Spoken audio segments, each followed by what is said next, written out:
All right, as you can tell, I have the camera kind of really wide out here. Well, too bad, Keith. You've now volunteered for tribute.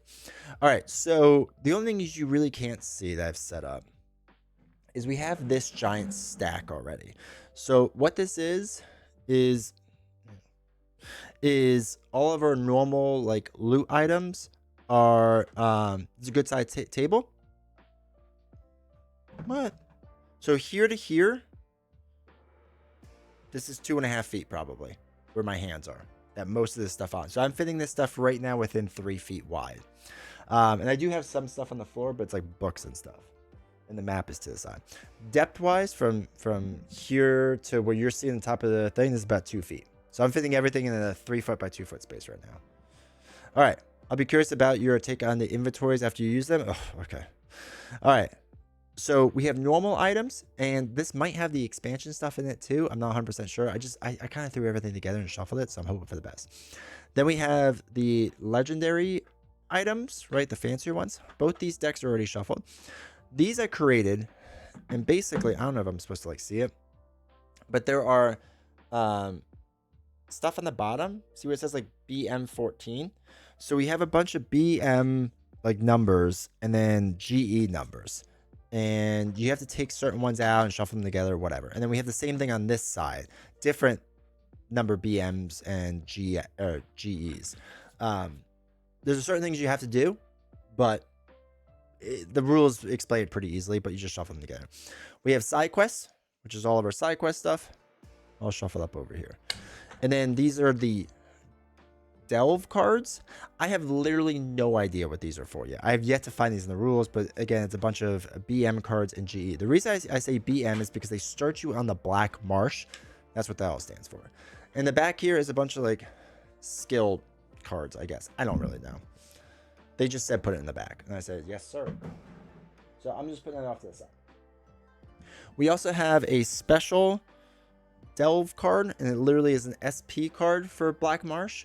It just said put it aside. So I said, yes, sir. And then we have guild cards. And I said, just keep those to the side until you're ready to do stuff with them. I don't think we pick a guild till right away. We'll be curious about your taking inventories. I'm so jealous, man. I love CTG. Some people will complain that it's a premium, which is never a thing I've thought. Give me waterproof cards and sweet, thick neoprene mats all day. I pay to upgrade games that I enjoy. So I might as well just pay the premium price up front instead of wasting a bunch of time and money. That's how I've always looked at it. Excuse me.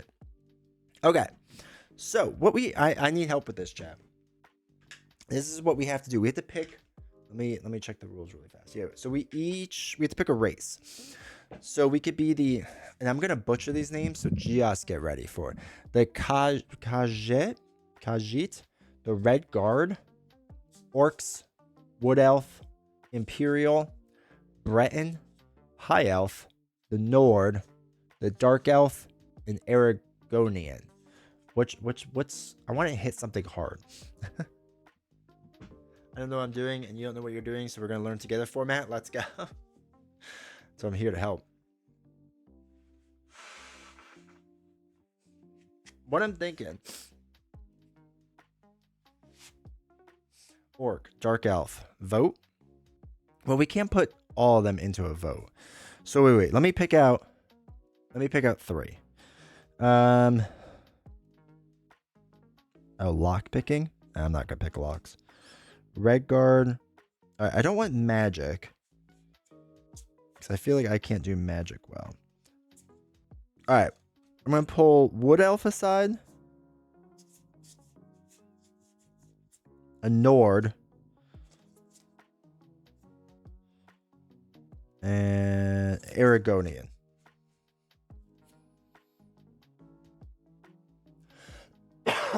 I'll put it up in a second. Let me let you all vote.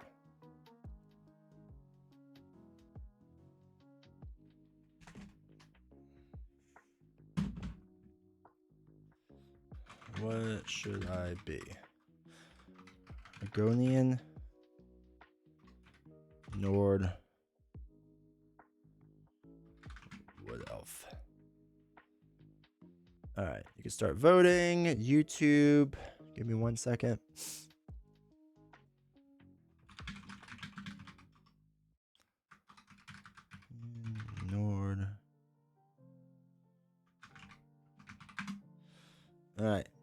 You can all vote now.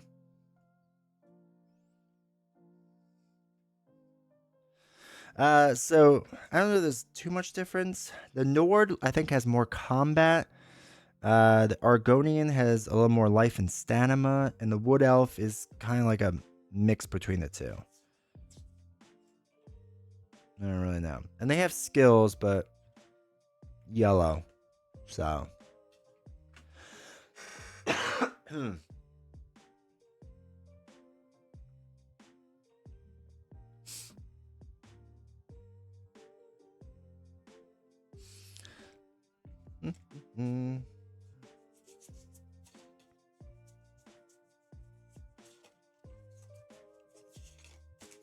And then once we get it, we'll pick a side, because I think they have like male and female and like 2 versions of it. I don't know.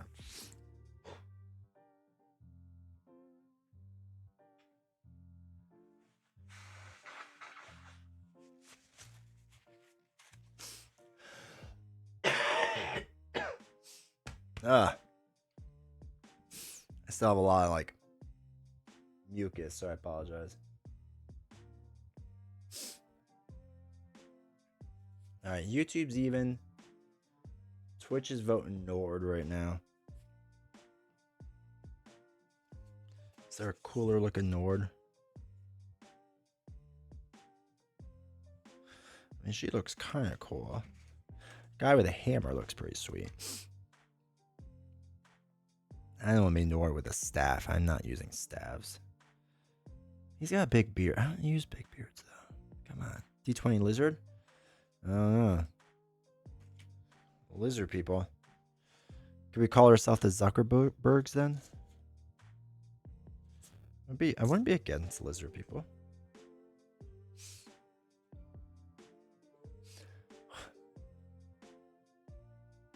Alright. Got about 1 minute left.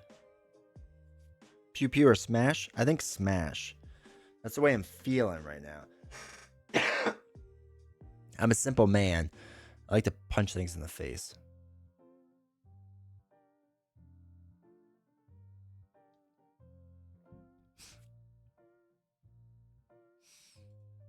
Alright, and then what we'll do is you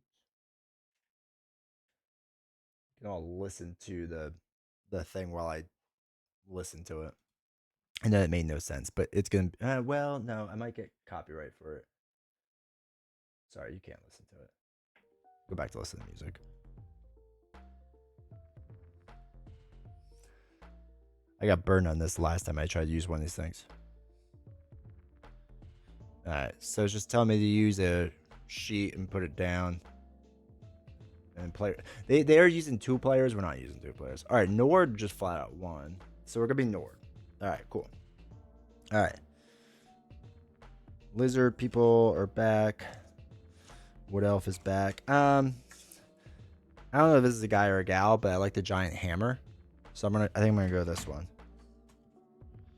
Alright, so Nord.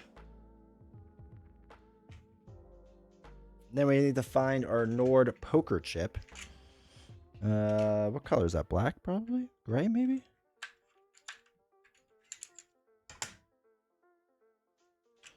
Ooh, they're stuck in there. Nope, that is not Nord.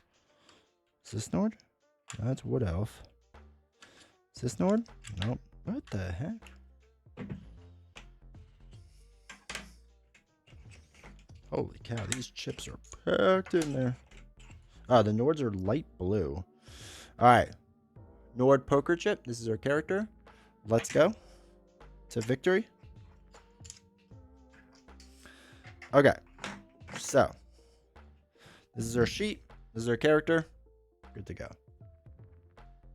Return the remaining sheets back to the box. Okay, can do. Done. Got our chip. Good. Place it in your art area. Alright. Innate ability. We're going to worry about that later in life. We have our stats. Transfer to a player mat. Before transferring to your stats, tap the next button to learn about it. Okay. Okay, so each one has a circle and a bunch of squares.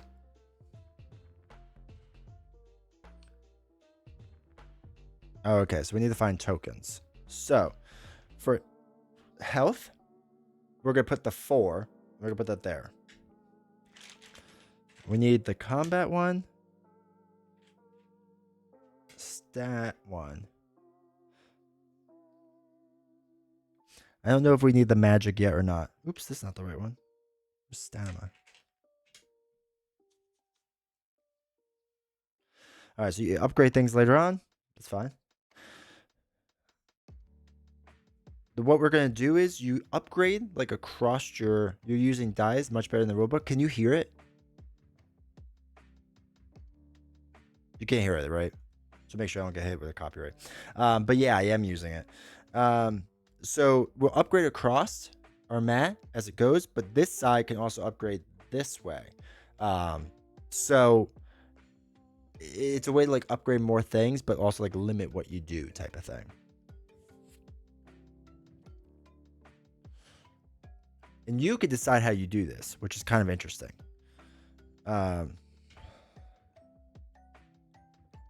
So let's say I like combat. I don't want Magica. We probably need to put magic somewhere, but you create your character as you want. But they have a tutorial thing. We're not doing that. I don't know if I don't want the magic. I don't care about that. All right, so we got health. It's a 4. Little mini token. All right, so we're good there. Cool. As you get more life, you put red tokens out here to get more, like a higher max. You have to place the Magica. You can't untrain it later. Oh, you can untrain it later. All right, we'll put it. I'm putting the other side of combat, but I don't think I would really want much to do with it. But it's your game. No, we're gonna play correct. We're gonna do this. All right, stamina.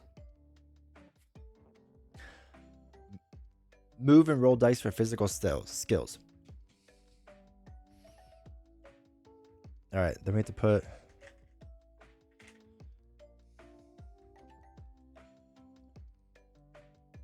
Okay. Stamina token.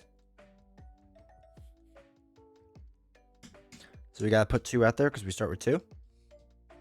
So we have 2 stats. Oh, you can kind of see in that camera. Cool. Done.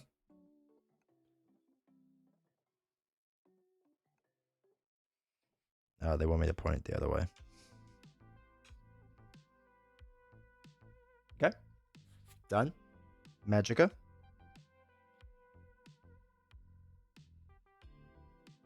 So we gotta put the Magica. All right. We'll work on unlearning that later in life. All right. Now we get combat.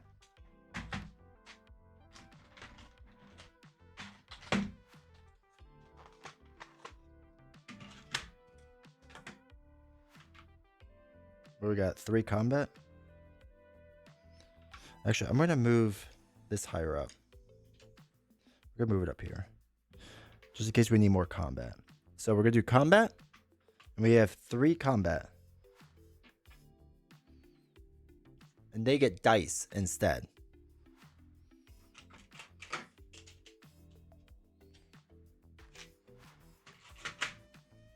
Okay.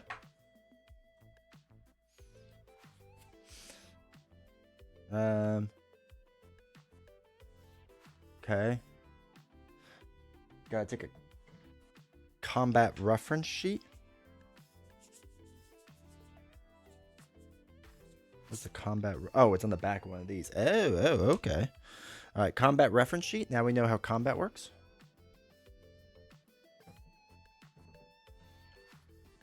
Okay, cool.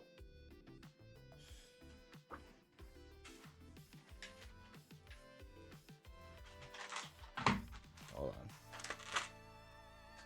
I'm gonna move some dice around because I don't want to knock things over here. Because the keyboard's kind of in the way. You know what I mean? So that's all right.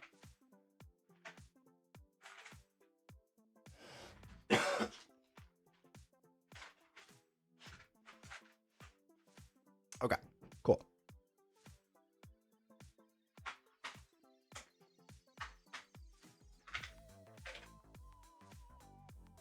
All right.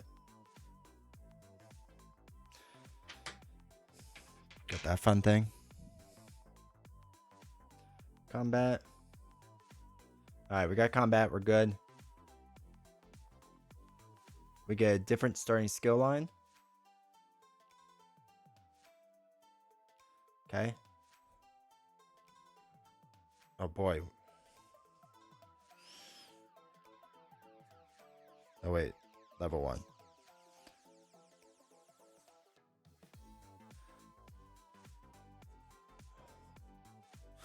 They want me taking one hand and shield.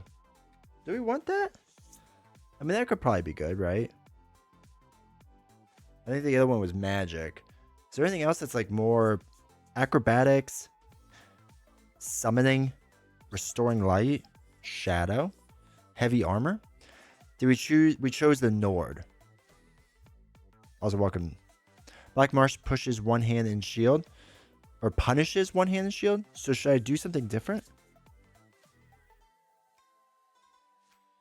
I'm down for something different. I don't want magic. I don't want a bow.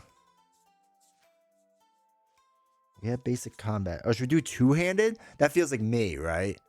I have a giant hammer, so two-handed? Alright. We got another skill sheet out there of two-handedness. So we need to get...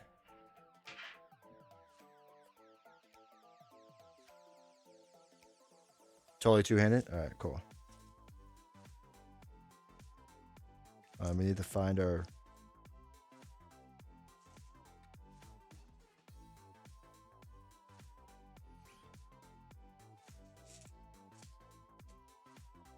Alright, hold on. I gotta figure out... Wait, why? How do you know how many dice to get? Explain again, game. Okay.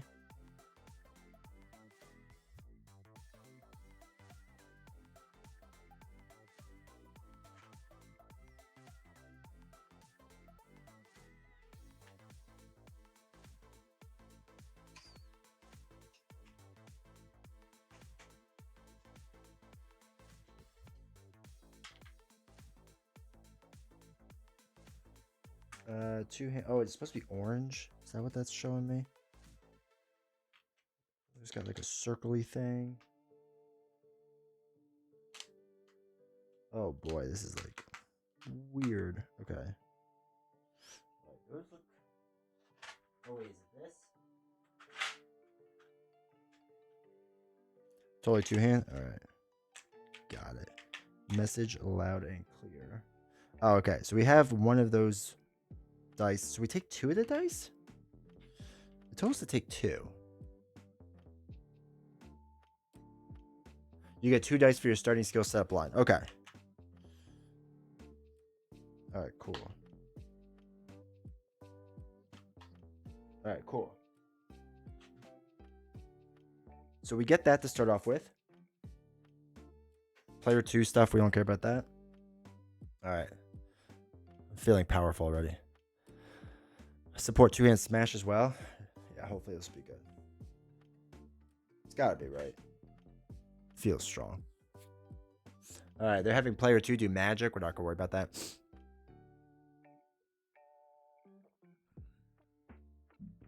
Alright, all this stuff goes back into your tray. Easy. All these tokens go into the bag, the ones that we didn't use. Battle form, axe.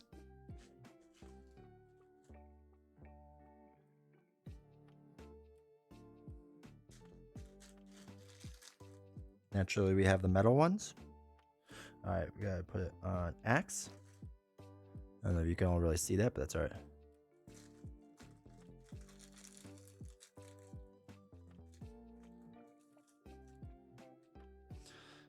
All right, I think that goes there. That goes there. I'm pretty sure that goes there.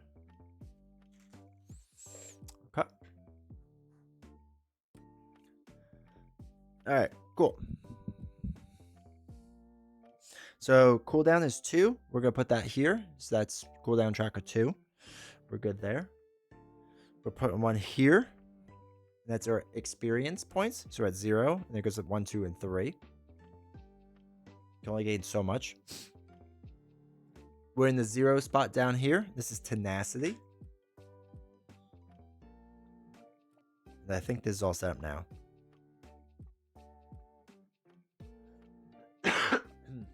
Adventures are ready. Okay. Now we're ready. This is a battle.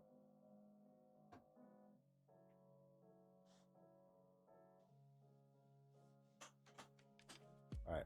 Hold on, computer. You're going way too fast. So since we're doing a clash battle, is what this is called. We need the clash battle map.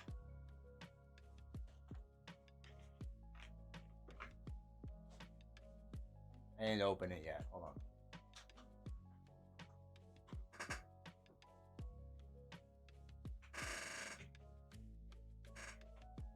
All right, so this is the biggest map piece that there is this guy, which I feel like that's not too bad. Actually, let's do it. This we could put over here. We don't need that there. Let's put the map up here because I think there would be more to it. We could put our dice over there. Let's shift this over so we don't need to see that as well, or as much, I should say. All right, so we got a map. We got a big old dice tray. Sweet. Ooh, entrance tile. We gotta look for a 5-piece tile. Oh, there's one of them. Okay, so there's one with like a little entrance map thing on it. So we're gonna put that right there, and that's our map. This is already way smaller than whatchamacallit, Cloudspire. Cloudspire would have been much larger. Just for funsies to know. Let's put this more in the middle. All right, cool. Cool.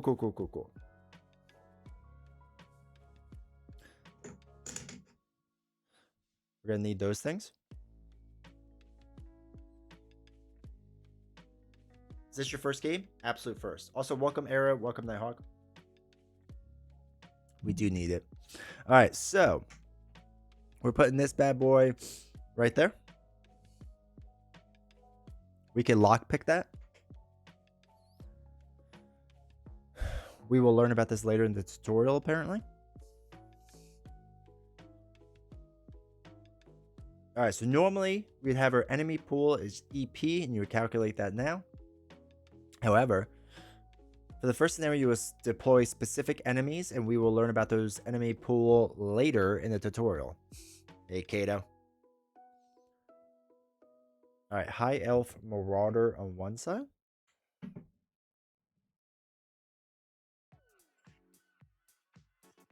Not any of those.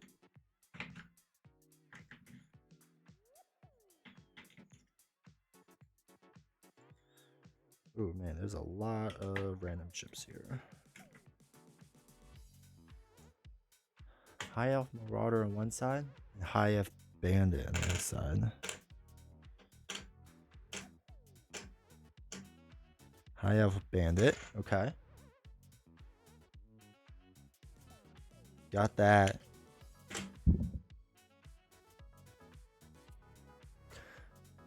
All right, so we got our chip.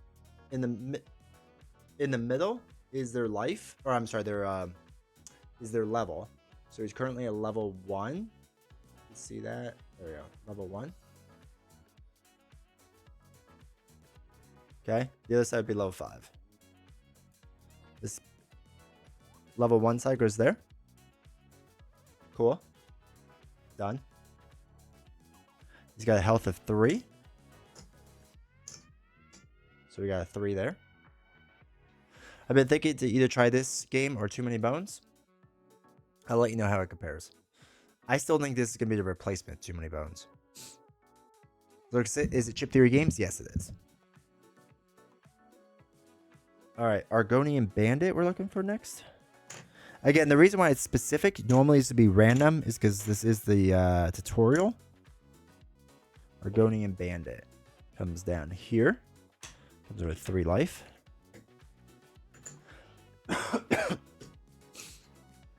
Miss Suitcase. Just popping in and say hi. I'm busy because my copy of this arrived today. Let's go. That's awesome. All right, so we got a bandit there. We got a bandit up there. 2 different kinds of bandits. Skeever pup. There he is.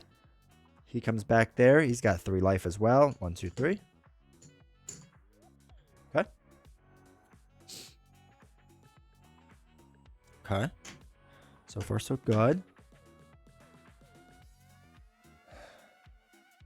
All right, I think that's all the enemies.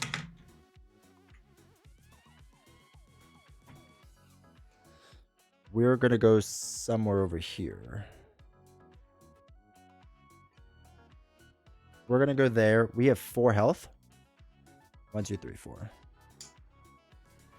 There's where we go. All right. I'm also listening to the tutorial, so if you're wondering why I'm a little slow and like talking weird, that's why. All right, got our health, got our map. How many mods did you install? What do you mean? I don't know what I'm doing. Also, welcome though. This is the tutorial that they teach you. Are those the premium health chips? Yes. Yes. 100%. I always highly recommend them.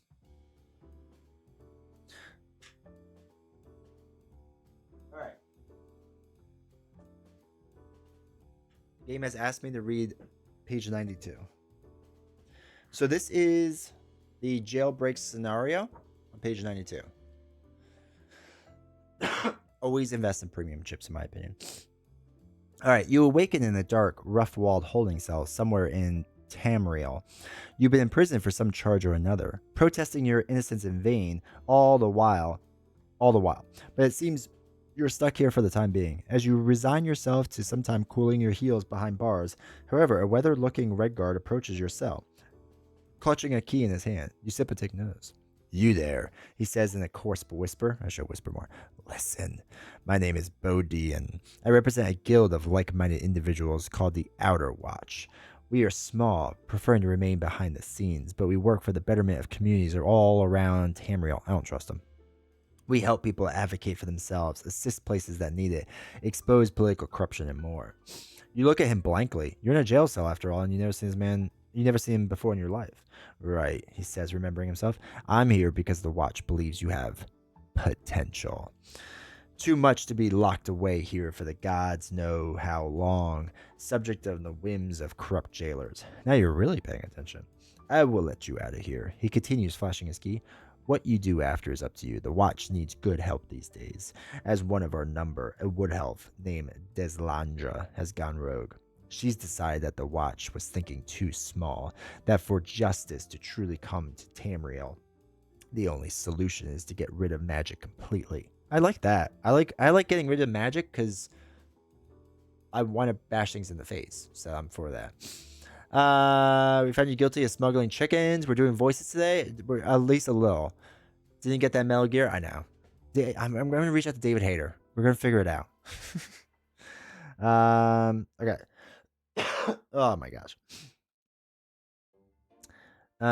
She believes this will be a great leveler, keeping the magically powerful from preying on the weak. But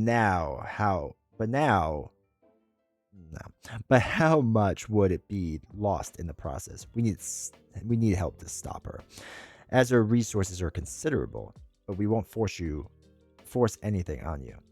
This is, he chuckles, an unconditional release. Yeah, we'll see. His key turns in the lock, and he's gone. You consider his words, but before you decide to make your way to Tamriel, you must first escape. Players can choose to start the game in classic Elder Scrolls tradition, with their adventurers fighting to escape imprisonment.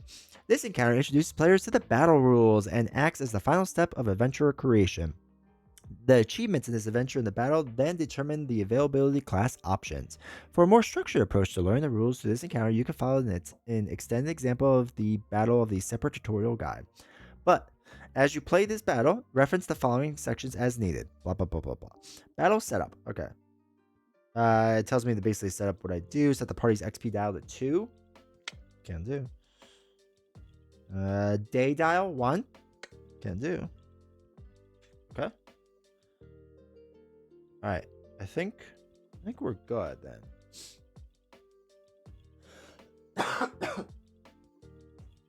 Typically, we choose a class. All right. The introduction is going to choose for us. Be the fight the Rat King. All right. So we have a checklist of things to do. We gotta pay attention to the achievements. So there was. All right.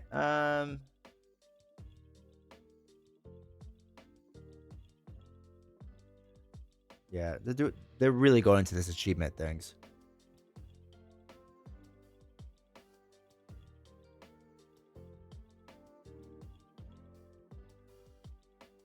They're talking a lot. All right, begin battle. Let's go. All right. We do our turns. The enemies do their turns. After that all ends, end of round. Objective. We have to either do the objective, we have to retreat, or we have to be defeated. Those are the only 3 options. So our objective is to defeat all enemies or escape. Easy. Round 1. Holy cow, that was intense music. We have a round counter die, so we're on round 1. There's no limit, but we'll start getting tired after the 5th round. Every disease in the game. We'll learn about fatigue later if we make it that far. Player 1. Finish him. Okay, so the first thing you do... Oh no, my cooldown. The first thing we do is remove dice off the bottom of your track, but we have nothing there to remove yet, so we don't have to do that. It's based off your cooldown stat, which is 2. Alright, so we'll learn about that later. So our actions, we can perform our actions. There's 2 main ones, move and engage. So we're going to move first, apparently. They're going to teach us, or I'm going to learn. So you move up to the number of hexes to the value of your stamina. So our stamina is 2. You see the 2 green things? You can move it to 2. 1, 2. All right. Oh my god, it's giving me tests now.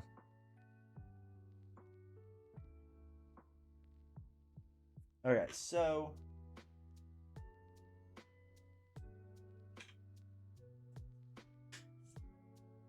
battle form. Here we go. All right, battle form adjacent. All right, so we can only attack being adjacent. That makes sense, right? Combat. I'm not 100% sure the differences with that yet, but that's fine. Cool. So it slowly wants me to engage the high elf bandit, but bro, it has you moving a lot of 3 hexes. I don't have the ability to move 3 hexes. I have the ability to move 2. So the game's going to have to deal with it. So I'm just going to move 1. I'm going to make them come to me. Because I think his movement is actually, or his range is 4. I think his is 3. Can't 100% remember how that works, but we'll get to that later. It's fine. We roughly figured out what they want. Down with movement.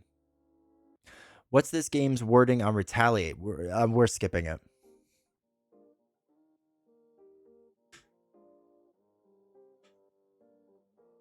Now I'm curious. So normally we would engage, but we can't engage. He's too far away.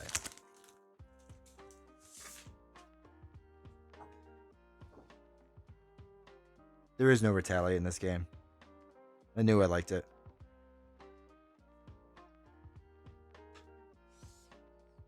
Okay. We're going to skip some of this stuff. All right. I need to skip all this. No. All right. All right, hold on. We're skipping some stuff.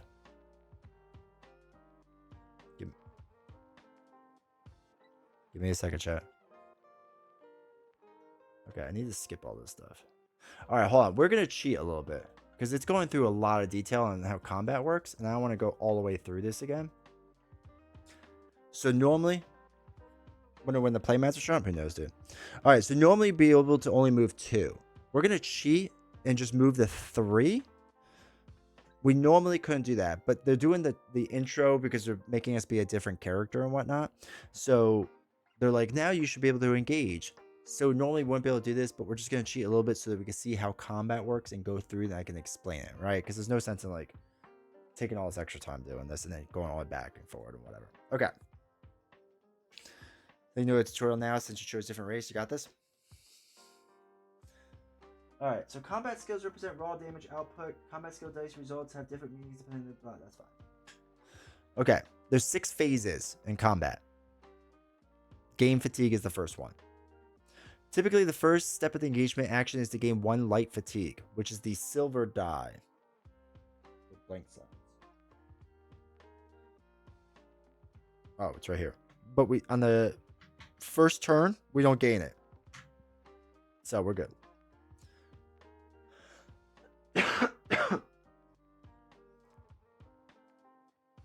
For the first engage action. Okay. So now we choose our battle form. So we declare a battle form. I want axe, right? Because that's what this is. This shows it. That's the heavy weapon one, which are 2-handed it is. So we're going to do that.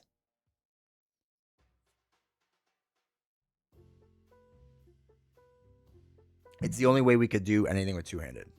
Just FYI. Yep. All right. It's giving me more quizzes. If it doesn't have a battle form icon, it could be used in any battle form. So combat could be anything because there's no battle form. So that's good. All right. It's our innate fighting ability.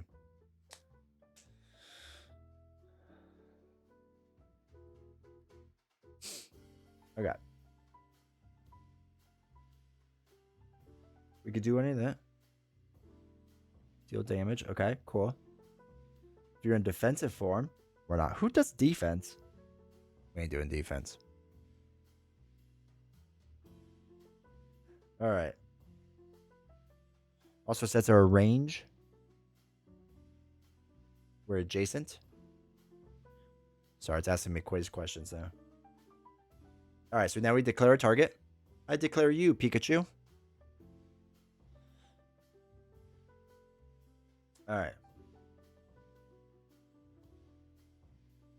Wrecking Blow. Okay, so basically on this one, we deal X damage to your target. So it's 0, a 1, 1, 1, 1, 1, or 2. And this one is if we get the little sword thing, we deal 2 damage to your target. If you get the sword pointed down, so there's like a sword slash and a sword stab. The sword stab, we deal 3 damage to your target, then gain 2 light fatigue or 1 over fatigue. Oh, geez. It's a lot of damage. Okay, that's fine.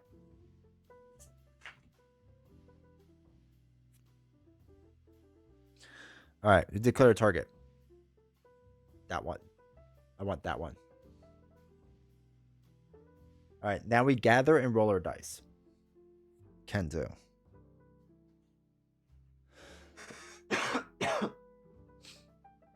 All right. All right, so we have 2 stamina, which means we can only roll 2 dice. Well, probably going to want one of each of these.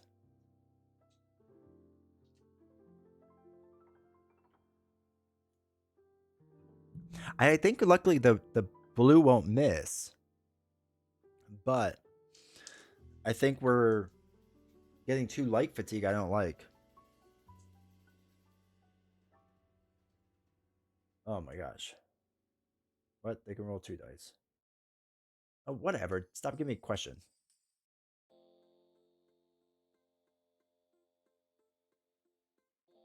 All right, it's giving me more questions. All right. We're getting these 2 dice. Let me roll, baby. Let me roll. I'm ready. I'm ready, game. Roll all them. Oh, boy. Let's go. All right. We don't have to worry about its results because it's different. So, but we have to resolve the roll. You are not required to resolve the result of the die, which is important for our deal 3 damage thing and then gaining light fatigue. That'll be important for us. But for us, we got a 1 damage and we got a 2 damage swinging thing, which means we're going to deal 3 damage to this high elf bandit and finish it. Let's.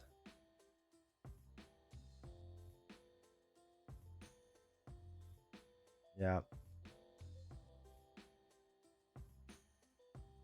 All right, deals 2 damage. That's fine. All right, there's a little yellow code. The little eye, which means it's instant and exhausted. So that's 3 damage. Done. Dead. Oh, wait, we're not supposed to apply damage to the enemy yet. Sorry, game. I got too excited. Hey, McB, how's it going? Yeah, it's brand new. Okay, we have the dice there. We have a total of 3 damage. We have to memorize 3. All right, next. Okay, now we apply a total damage. If it has a defense value, like here, it would stop some of that, which is different than Too Many Bones. Too Many Bones, they have defense dice, and they constantly are rolling dice. And this is one of the things that always gets confusing with this game, with Too Many Bones, I'm sorry, is how the defense dice work. It's like really all over the place, and the wording is a little rough at times. But this, they're just saying it has straight up defense or not. So our bandit has 0 defense on it, so they're not going to defend anything. So our 3 damage is going to do 3 damage to him. So get out of here. Oh, he does have dodge though. Shoot, I forgot about skills.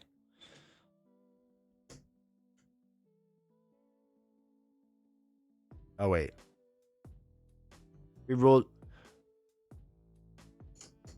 No, he's dead. Dodge does something else.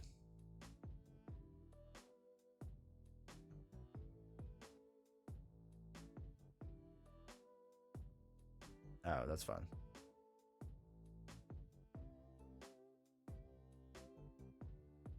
All right. Ship through, man. Never forget about the skills. I know, right? It's fine. All right. So now the units react. All right. He's dead. I don't have to worry about him.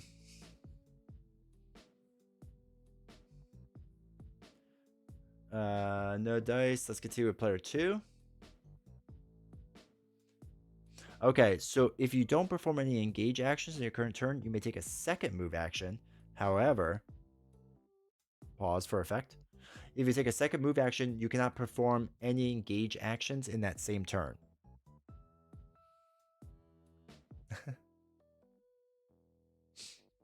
You can engage and then move, but you can't engage and move and move. Cool. All right, now they're doing player 2. We don't care about player 2.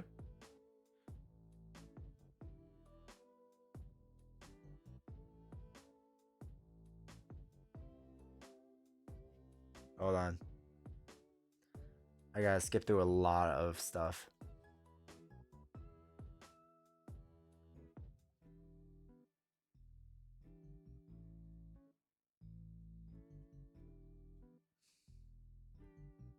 Okay.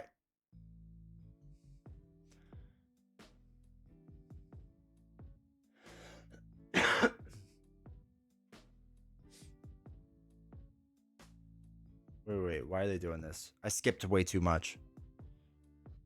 Oh, enfeeble?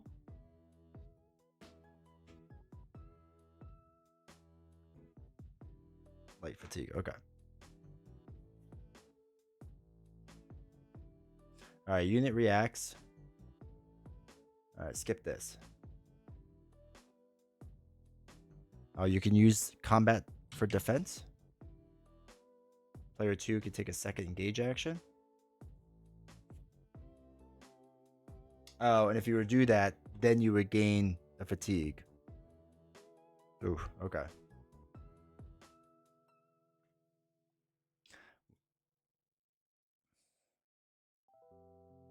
Oh boy. Okay. So you could do defense.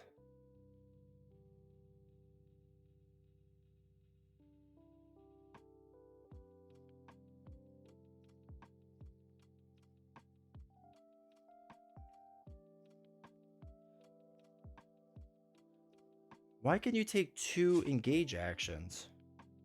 Can you just normally take 2 engage actions if you want? That's very confusing. It didn't really explain that well.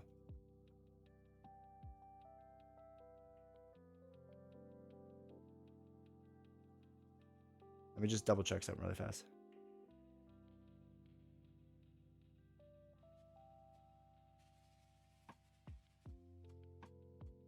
You can engage for the cost of fatigue dice. So you could just do that normally, and that's what it's saying.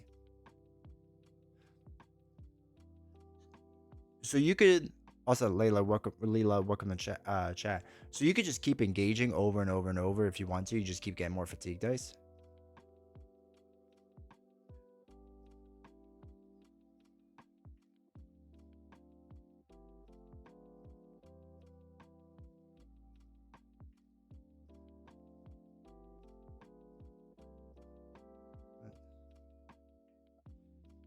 Yeah, until you run out of dice. Interesting. Okay. So we'll do... We don't need defense because we knocked this guy out.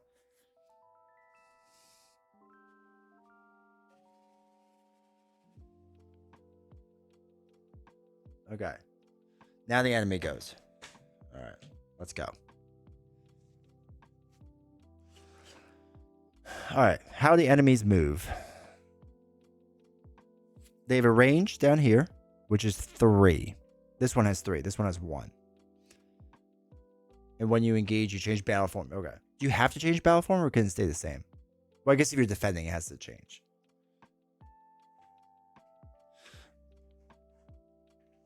All right. So his fire icon is how many dice he rolls?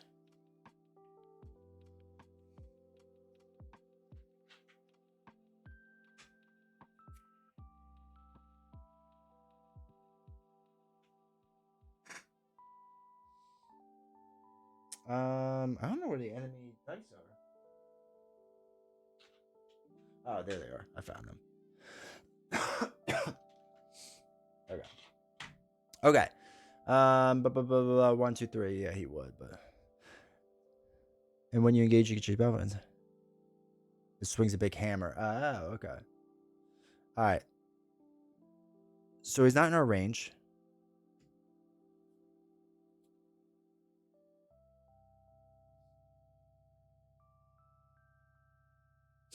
All right, so he's going to move up to 2 spaces.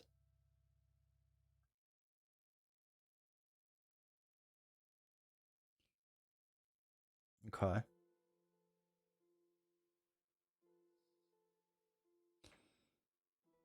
So 1, 2, 3. He's going to move here. 1, 2. He's going to move here. All right.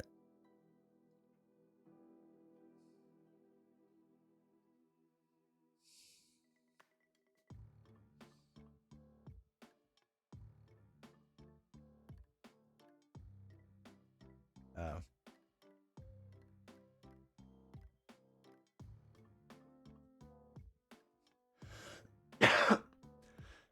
So they are within range.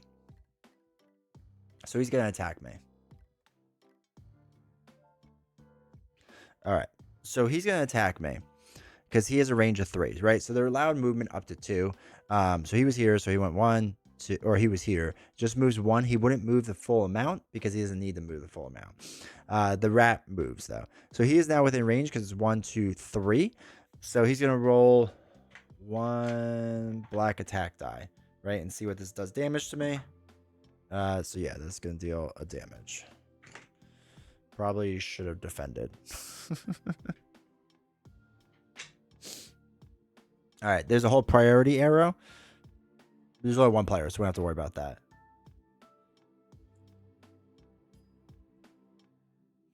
All right. Oh my god, skip.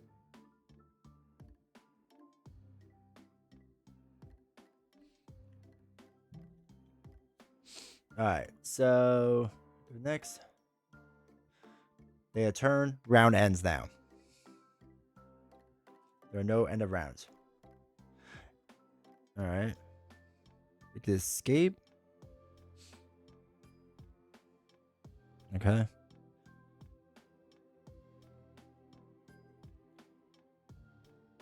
Okay. First round ends, round 2. All right, so now we switch to round 2. Can do. I don't want to learn about lockpicking. Okay. Enfeeble 1, you take 1 light fatigue.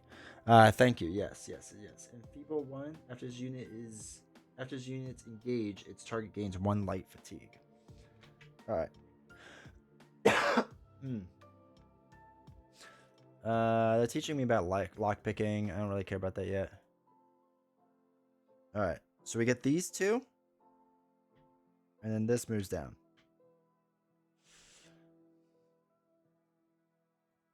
All right. So light fatigue just basically takes up a space, right?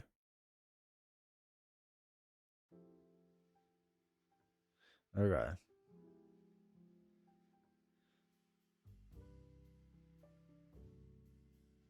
All right. So we're going to move 1 here because we got to kill this rat.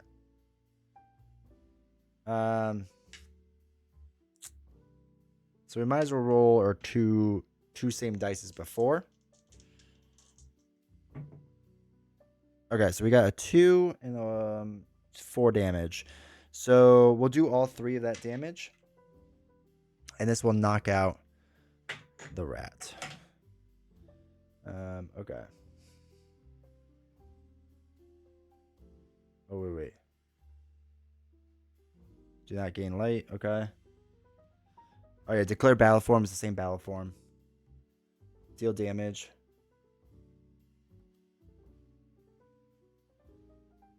Oh, wait. What was rot?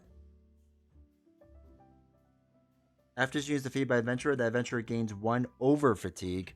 Oh, no. That seems bad.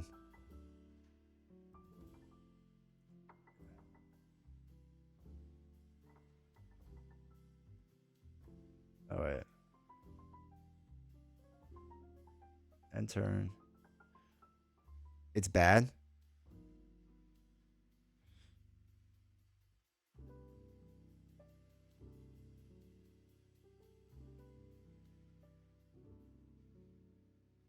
Yes. Alright, so that's going to move. That's going to attack me. Alright, hold on. So, let's do... They're going to attack me. What does Enfeeble do again? After his units engage, its target gains 1 light fatigue. So we get another light fatigue. And then it rolls an attack. It does nothing. Thank goodness. And then it's our turn. So then we do... Light fatigue goes back, right? And then our attack sword goes back. Alright.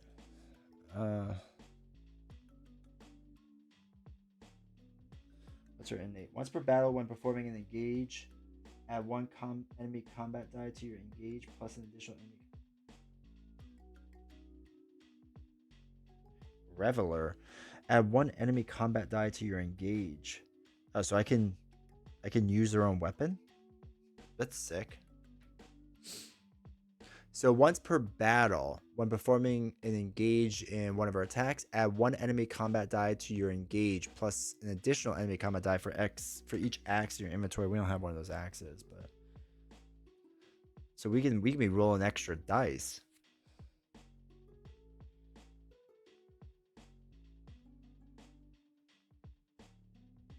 Can only be done once per battle. Is that each time I fight? Like what's technically a battle? They are translating already. Can't wait to get my bear. Oh, I know. All right, so we got to move. Oh wait, this is another round. Before I forgot. So third round, we move. We're allowed to move up to 2 spaces, so we move our 1. We might as well knock out our gal, right? Let me just double check something really quick.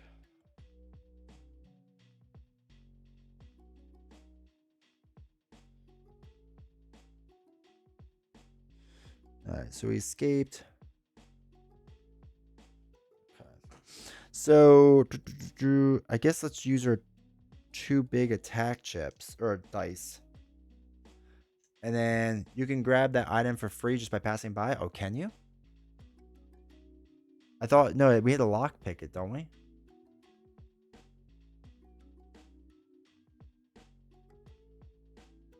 They didn't really teach us how to lockpick. I kind of skipped that section. Oh, wait. Lockpick sequence.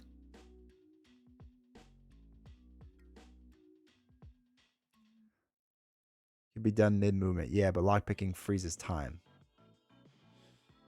Okay. Hold on. Oh, I wish this would show it to me differently.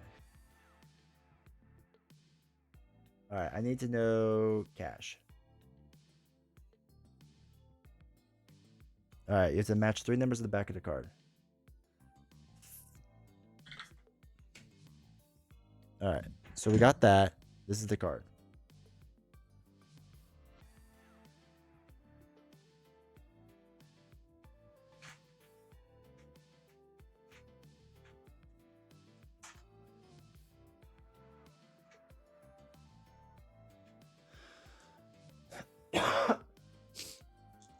Is this tutorial? It is. All right, so roller lockpicking dice. 2, 5, 6. Okay, so we could keep a bunch of those.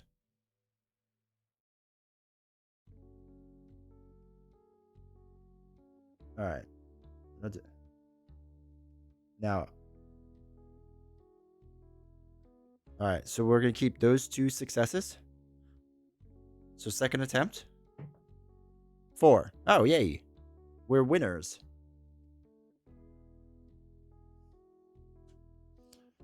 Glyph of Craftsmen. All right, I don't know if I can look at that yet. Yes. Oh, they on the game got a sandwich. A sandwich. What did I just say? Patty melt.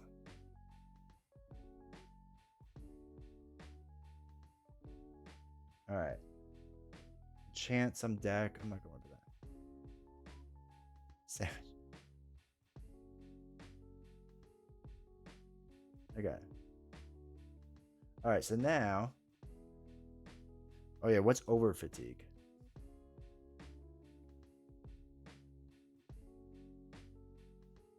Oh.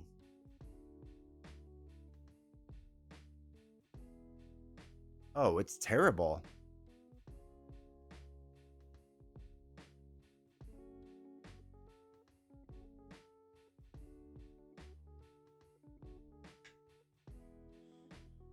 Would be there. Oh, because I had to be on it. Okay, so the thing is gonna deal damage to me every single time, which is terrible. Okay, so we moved. We recovered 2 dice, right? So the next time when we recover dice, it's gonna deal 2 damage to me, which is just nuts. So we're gonna go for a big swing. So we're gonna swing. If you like Morrowind, you miss. If it's like Morrowind, you miss 99% of the attacks. Okay, so 2 downward swords. So this means we can deal 3 damage to our target. So we're only gonna do one of these. The other we're not going to do. Then gain 2 light fatigue, which is what we'll do.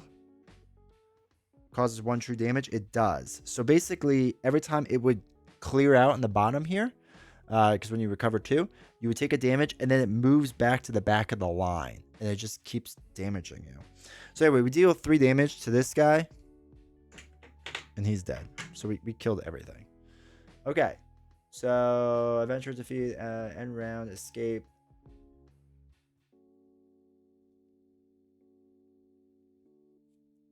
It only hurts you in fatigue rounds. Oh, they made it sound like it hurts you all the time. Over fatigue. Oh, starting from the 6th round. Okay. My bad.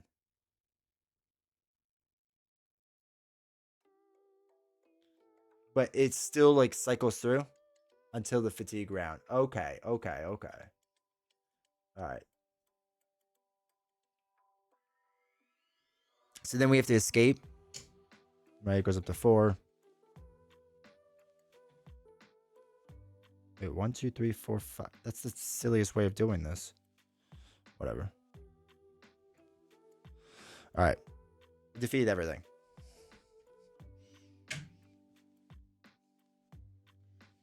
All right. We're down 1 health. Active slots, we have none.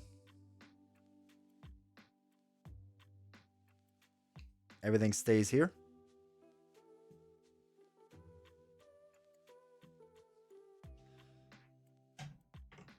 This goes in the 1-5 bag. All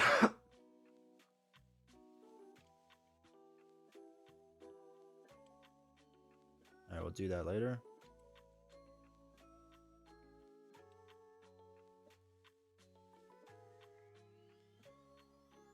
It wants to do the entire bags. That's fine. Here's the YouTube videos. Nice.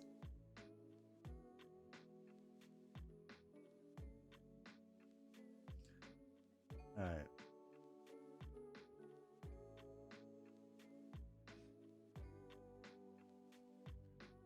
Okay. So, what we're also supposed to do is we defeated the High Elf Bandit. We defeated Aragonian Bandit. We defeated Skeever Pup. There was no skeleton Spriggan, right? Oops. There was only 3 things. Succeed at lockpick, 4 things. Escape first, 5 things. Take first turn, 6 things. First to take damage from enemy at range 2. We did do that. 7 things. Take damage at enemy range 1. No. So that's 7 things. Whatever that means. After a battle, adventurers normally complete the reward phase to gain XP from their encounter and spend it. Instead of XP, this battle rewards each adventurer with their choice of several classes based off the achievements completed. Refer to the rewards list below. It is recommended that players do not look at the list until after battle. Okay. Oops. By below, do they mean the next page? They do. Okay, so if all adventurers are defeated, shuffle the class sheets now. We're not defeated. So we could pick from a bunch of different things. Oh, we could just basically pick whatever the heck we want. Okay. I think, chat, what I would like to be is a knight or a dragon knight. What do people think? Should we be a dragon knight or a knight? I don't know which one's better.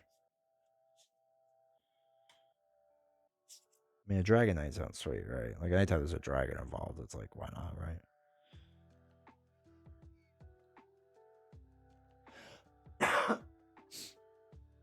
Okay, so if there are more undefeated enemies than undefeated party members, ignore 1 defense on your target. Oh, that's pretty good. Dragon Knight, of course. I like how you think, Keith. All right, we're going to be a Dragon Knight. Or why would you not be, right?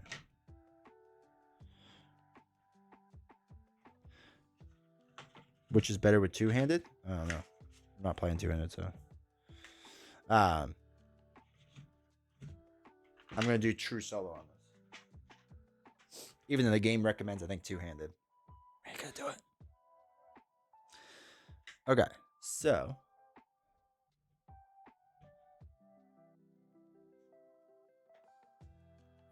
Oh, you're 2-handed skill. Touche.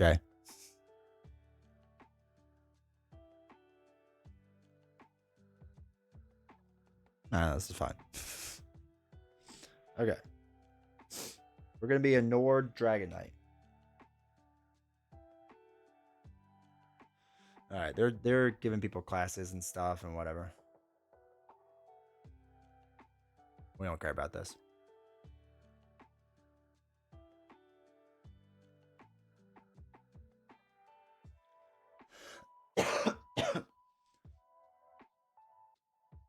Oh, we can master when we end a battle with 1 hit point. Alright, so we have to spend tenacity to get these. So we'll worry about that later. Because I don't know how to get... You are...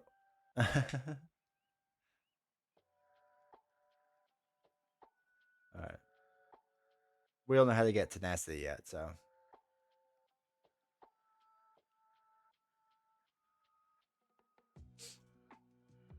Oh my god, it's gonna be so many tests right now. Alright, let's move on. Alright.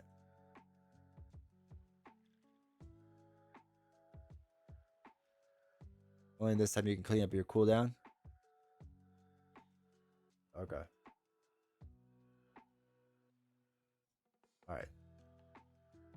Holy cow. Okay.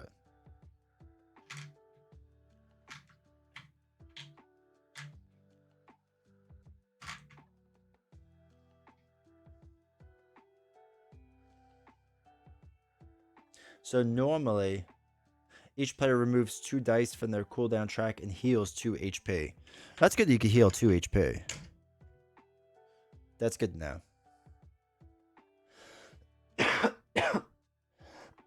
Adventurers Rest story text. Let's go. You escape, whether by fighting your way free, fleeing, or lying still until the jailers leave your seemingly fallen body. Afterward, you make your way to the bustling town center of the town to ply your trade in Tamriel.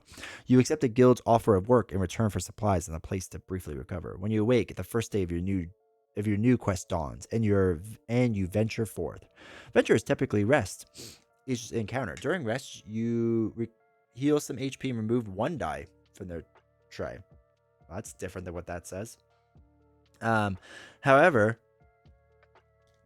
after the jailbreaks, whatever, each adventure now heals the maximum life and okay, whatever. Return to page 13 and resume step 7, set up guild quest. Then read on to begin your sessions. Describe phases starting page 14. Okay, so wait, page 7 guild quest. Oh, it doesn't mean in the other book.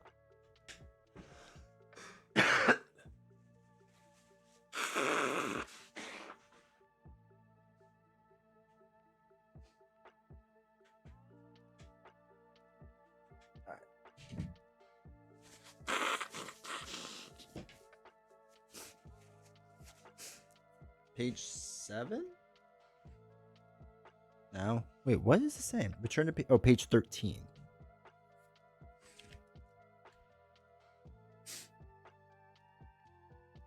Set up guild quest. To set up your quest, refer to the first quest step in the gazetteer. Okay. How much you heal and recover depends on your difficulty, like Tomb of Bones. Oh, okay. Whole campaign tonight? No. Dear God, no. Alright. Okay. Let's see if the...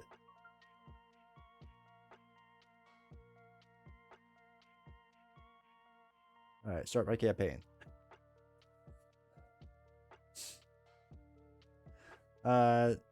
Typically you shuffle all guild cards and take 3 to choose a story one. Undaunted is who they want to do for the first game.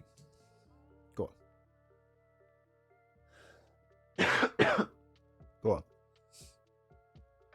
Got a description? Okay. Oh, we have to read the description. Okay. Apparently we're going to be undaunted. So just FYI. Okay, so knowing no fear of beast or blade, the Undaunted are a group of daring treasure hunters who throw themselves headlong into delves and dungeons for fame and fortune. They laugh in the faces of death and Daedra for a chance at glory, honor, and treasure. Unfortunately, they use the Oxford comma in this, which is incorrect. So they look for glory, possibly honor, and treasure.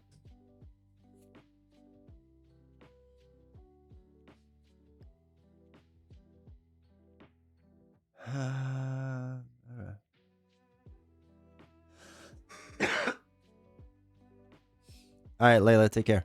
Leela. Lost against Geppetto on Final Go. Dang. Good time. All right, go to page 20. Curators of Chaos. Session snapshot. How do you know you're supposed to go to page 20? Okay. Guess we just know. Traverse the map to participate in a long delve, such as can be shortened by making a stop in another city. This quest is intentionally simpler and can be used as an introduction to the game. Okay. Complexity 1. You picked up a contract with the Collections Historical Society attempting to open a museum in Argonian artifacts in Black Marsh. This society is searching for a relic that is particularly hard to obtain, so they have hired the services of the Undaunted to bring it back to light. Anything else you plunder in the process, of course, is yours to keep. The artifact in question is the ancient Argonian tome said to contain wisdom about how to harness a rare natural resource native to Black Marsh. Psyodilic Collections has learned that the book is located in a complex cave system below the city of Stormhold. Okay. The organization is light on details, but there are a few historians scattered throughout the region who might be able to help. Starting location, Lomoth. Okay. Fight to the death about that comment. Can we not use the Oxford comma anymore? It was never grammatically correct to use the Oxford comma. Like it makes the middle part an independent clause. So the sentence doesn't make sense anymore. The Oxford comma has never been correct. It doesn't even logically make sense. I can go on about commas forever.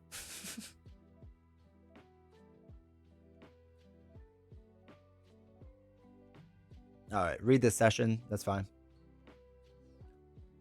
Okay, Little Moth.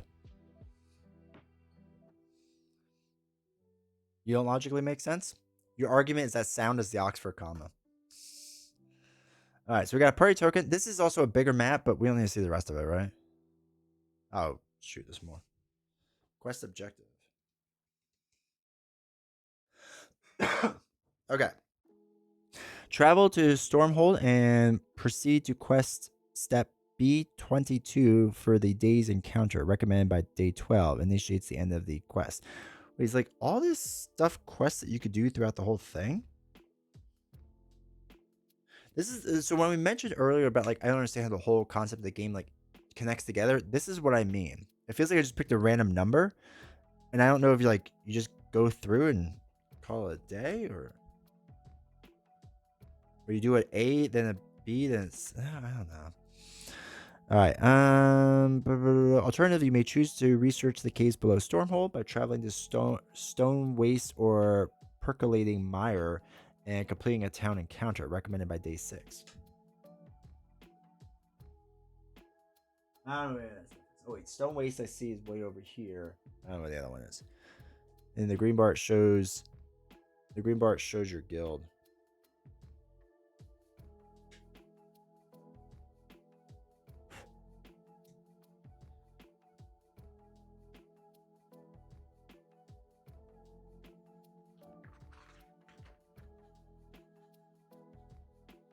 Oh, okay. I get what you're saying. Huh. I get it. Yeah. Interesting. Now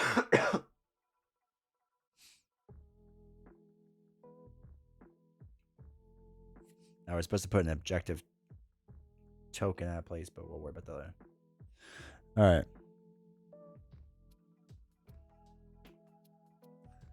All right, so we want to go to Stormhold.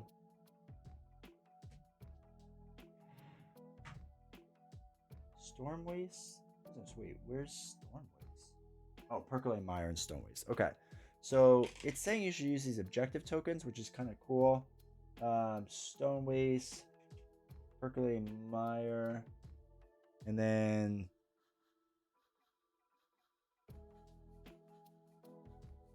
okay. So basically, hold on. Now I need to kind of show this.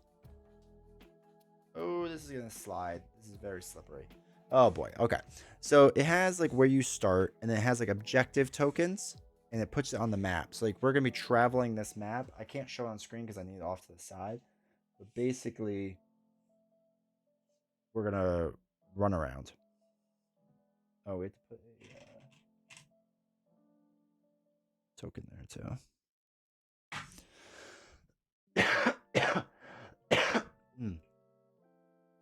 All right.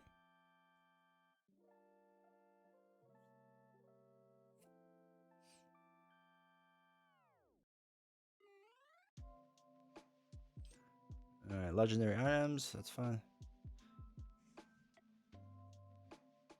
So we have unique overland mechanics. So they got the whole weather thing. Affects our movement. Okay. So we got sunny right now, so we can move basically 3 spots.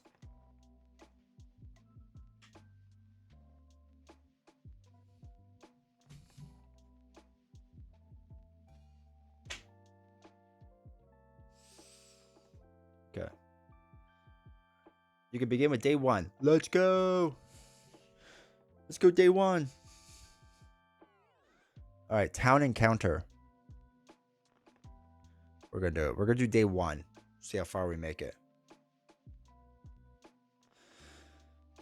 Okay. Each game session is a number of rounds called days. Jeez. Okay. New day phase, overland phase, encounter phase, reward phase, end of day phase. Bro, we have so many phases going on. I feel like I need several cheat sheets of phases. Does not exist? No, of course it doesn't. Why would it? Okay, that's fine. We'll figure it out. All right, new day phase. It's the new day. All right, so we have 1. Start of the first day. Success. Can do. No quest can go beyond 12 days. Okay. If it goes beyond 12, we're done. All right, overland phase. All right, we're flying. Usual overland phase, we can move our party and trigger an encounter. However, we must spend our first day in our starting town. Okay, that's easy. First day, you have to be in a new town. Cool. Encounter phase. What town are we? Lilmonth. All right, we gotta read the introduction to Lilmonth. So this is our phase, or our town that we're in for first phase. Known as the festering jewel of Merkmire, Lilmonth is a city of opportunity and danger, a place to make one's fortune and potentially lose it to criminals who run unchecked through the streets. Despite its unsavory elements, it is a beautiful old city that frequently charms its visitors.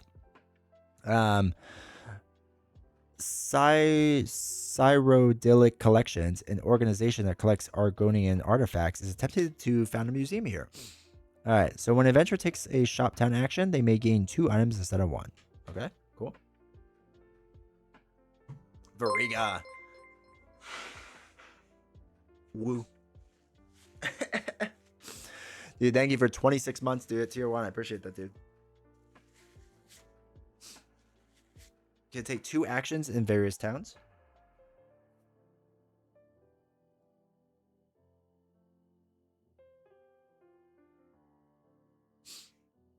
Okay.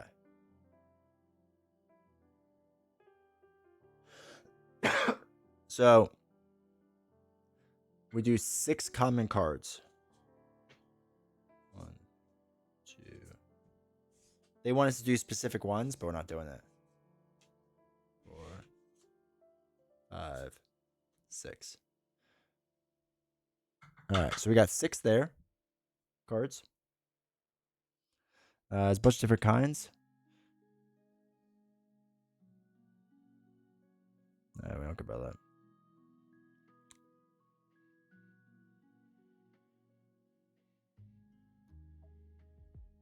that. Alright, bonus health.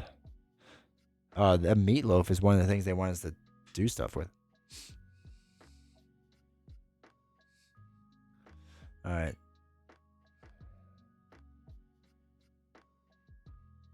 Okay.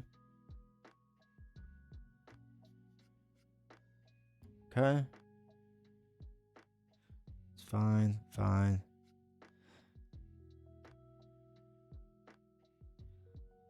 Alright. It's just telling me a lot of crazy amount of rules right now I don't care about. So our town effect, we can pick 2 items instead of 1 if we want.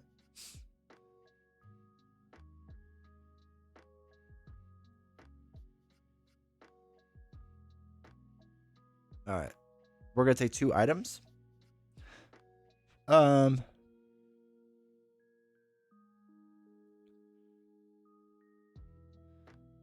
After an adjacent enemy engages you, deal 1 damage. This damage ignores 2 defense.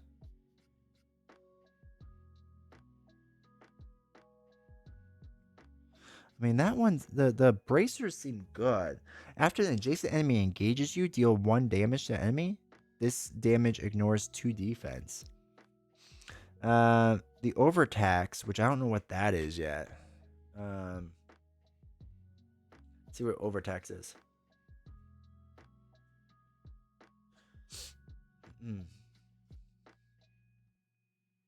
All right, overtax. Let's learn what that is.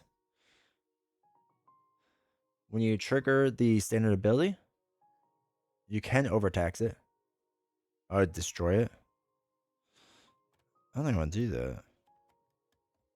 I think I want this item and I want meatloaf. Why would you not want meatloaf, right? All right.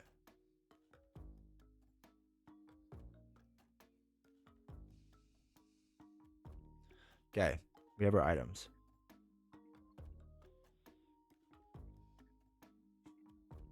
Okay, I have up to 4 cards. We got 3, so that's fine. All right. So wait, do these guys just go back?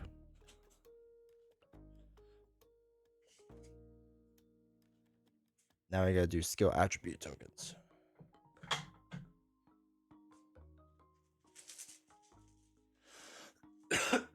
It wants us to find certain ones again.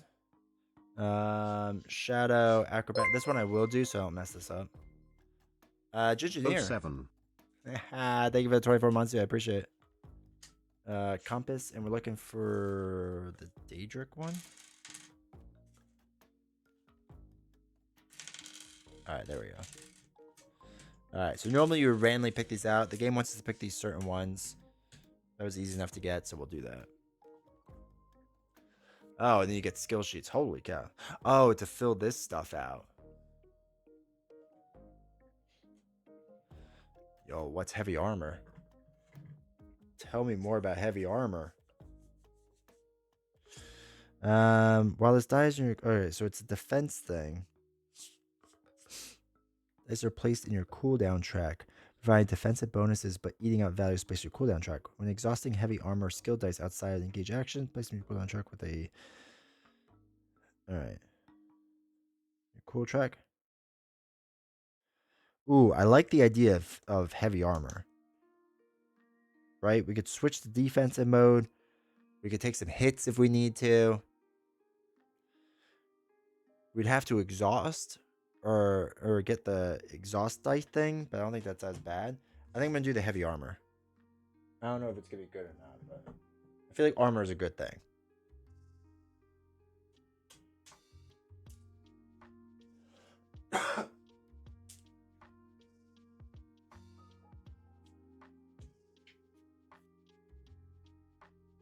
Let's put it there.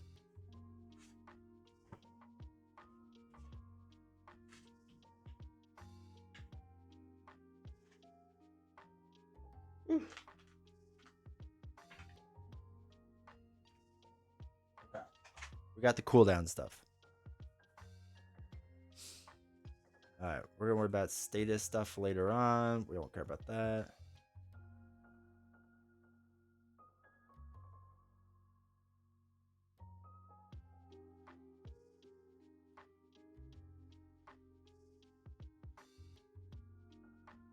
All right.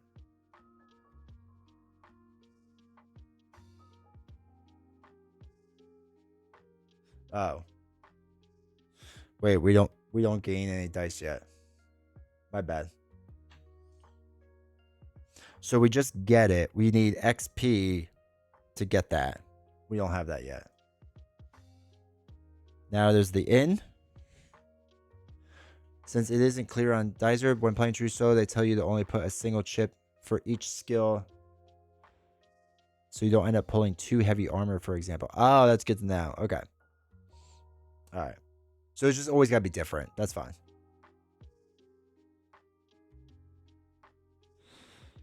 All right. Appreciate that, Tim. So we got that. We don't need to go to the inn. So wait, can you normally do all these things?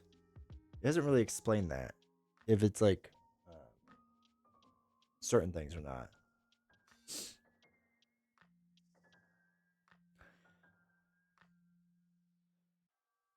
Oh, wait, you can only take 2 actions? Okay. Never mind. You could do a side quest. We don't have that.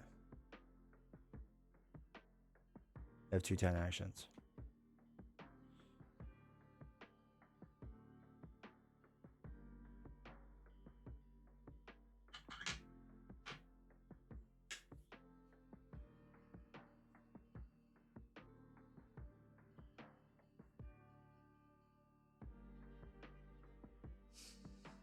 Alright, town square.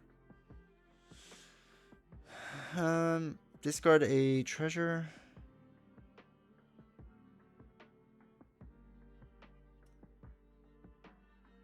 Discard a legendary item.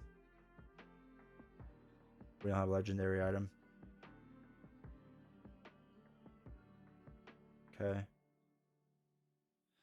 Last one's alchemy station. We don't have potions to refresh. Alright, so we're done.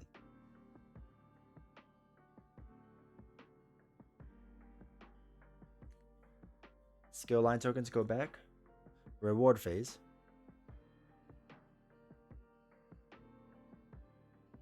Okay.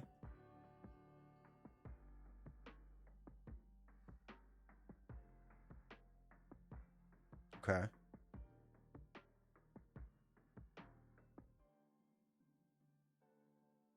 Alright, so party experience did not increase.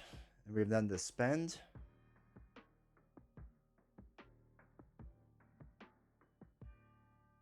And the day phase.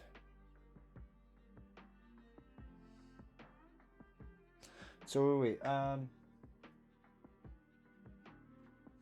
only thing I was a little iffy about that is the I don't want combat. I want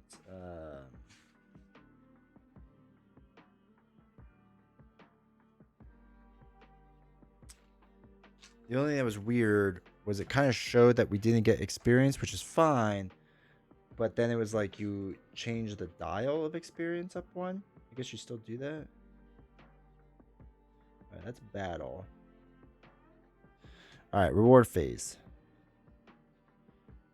All right, we didn't do that. Wait. What were we just doing? Yeah, reward phase.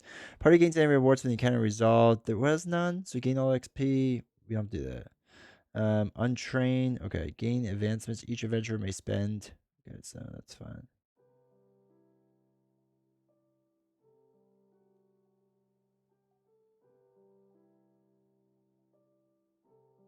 The party's leader increases the party's total XP on the XP dial by their value.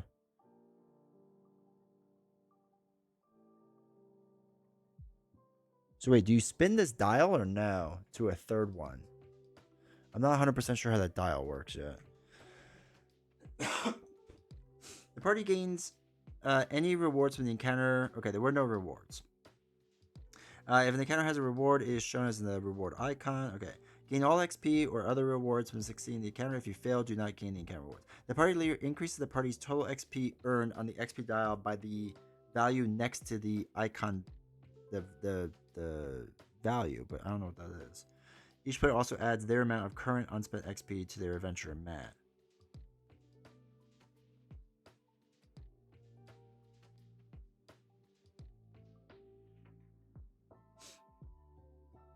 Yeah, I think it just goes up.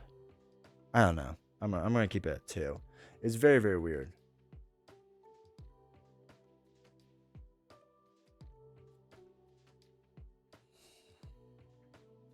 Yeah, I just don't get the dial because it says, like, unfortunately it didn't increase, but they literally show an image of it increasing, which is really weird. So I'm just gonna assume it stays at that.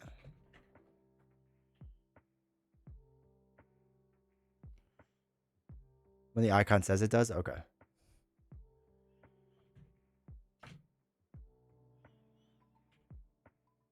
Okay. Sorry. Activate the province effect. Black Marsh.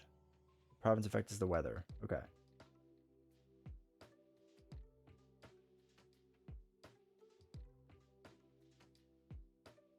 All right. Is it mending fences? No, it's extra credit.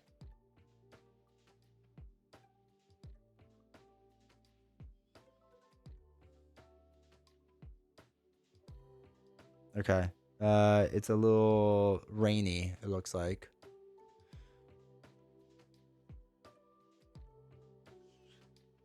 Rainy.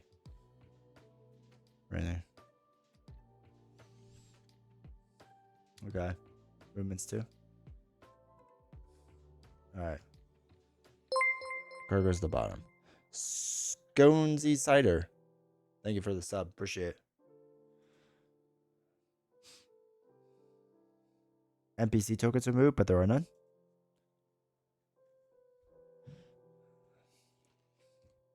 Alright, weather results. Okay. Nothing really to worry about there. Adventurer's Rest Step. Oh, heals 2 and 2 dice in the Apprentice. That's what we'll do. We'll do whatever the easiest is.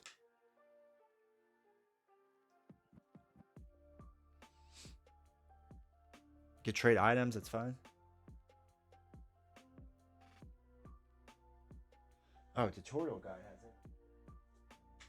Oh, bro, this is what I needed. All right. That's actually really helpful. Okay, cool. Day 2. New day. All right, so now we're up to day 2. Got it. Crushed it. Overland phase. Time to. I want a journey. Let's go.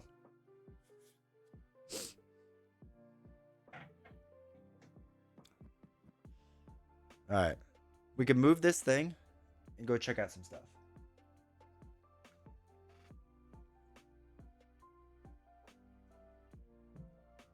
All right, chat. Here we go.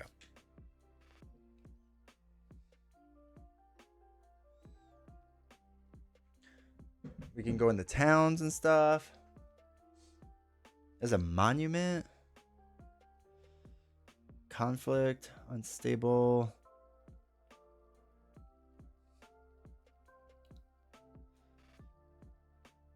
All right, peaceful encounter. Oh, I like this. I like the idea of peaceful encounters. Typically it's 3, but depending on the weather, we only got 2. Got it. Easy. We can move more by gaining light fatigue. Free checks.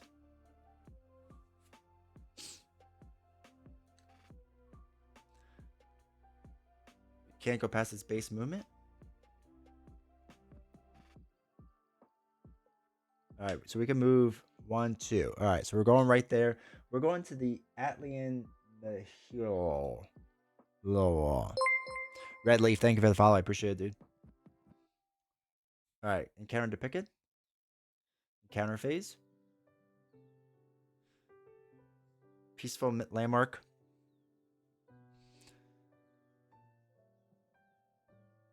BM15. All right, wants me to do a certain one. So we're going to do that. Oh, wait. BM15. Mending fences. All right, wants us to do a certain one, which is fine. So we're going to do that. This is one good. Been looking at it for a while. So far, so good. If you know how like Too Many Bones works and whatnot, it's similar. You know what I mean? It's similar. It's a little easier, but we're finally seeing how the dots connect. Beast, now I was talking to you a while ago about this. Like I wanted to try the dots connect. I feel like I'm starting to get it now. It's Elder Scrolls chip theory game. Been thinking about getting Too Many Bones for a while, but might wait for this. Possibly. Also, welcome Juiciest Bandit and Red Leaf. I have a gut feeling that this will be an improved upon Too Many Bones. I have all Too Many Bones. I love it. Don't get me wrong. I have a gut feeling this will be an improved upon version. All right, don't flip the card. Got it. Okay, we gotta read the story.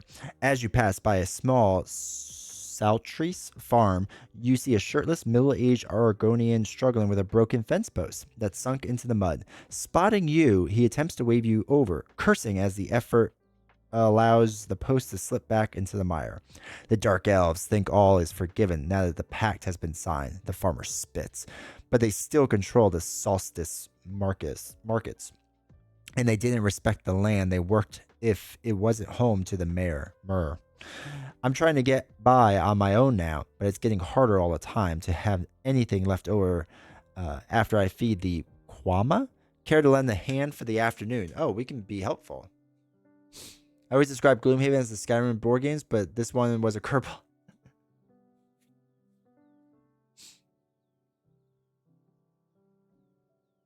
All right. Peaceful in battles. Okay. Those are peaceful. I like that. Okay. It's red.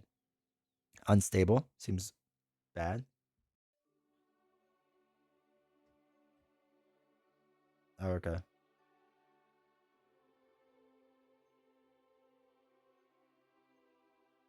We could choose either one. All right. This icon is the experience. And I want 2 experience, wouldn't I? Have you picked the Squid Game board game? No. I didn't even know there was one. I'll have to check that out. I actually want to get the games, though, for it. All right, so persistent. After your next overland phase, you may move the party up to 3 additional hexes, then discard. Or each adventurer either gains 3 light fatigue or is dealt 2 true damage. Skip today's adventure rest step unless you are occupying Zal. Ooh, I don't want that. I think we'll do. I don't have time for this, right?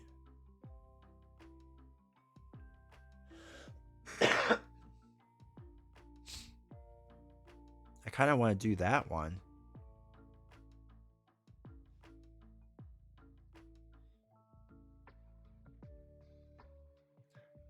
There's a lot of fatigue. Well, the thing's trying to. What do we do? Do we get more XP, or do we do 1 XP and move a lot more, or do we get 2 XP and then take 3 light fatigue? I mean, I guess the light fatigue won't mess us up too much. The board game is pretty neat if you play through the 6 games, but you have a limited number of players throughout, and you want to get as many players at the end as possible. It's the best chance in the last game. Ah, that's cool. Chat, what are we thinking? 2 XP? I mean, right? Like, we need the XP we can get. With the 2, we can get both those defense dice, which feels like solid. It's not unstable, so that's fine. What is fatigue? Basically, we're going to roll dice to do stuff, and then as we do stuff, there's going to be other like blank dice in here, basically, that's going to like stop us from recovering our good dice. So it would stop us from like a round and a half of recovering good dice. It's not the worst thing in the world. I think we'll do the 2 XP. Oh, my thing fell. All right. So Let's add 3 light fatigue. Okay. And then we get 2 XP. Will help the defense stay in your cooldown track longer too. Now you're thinking. That's some 4D chest.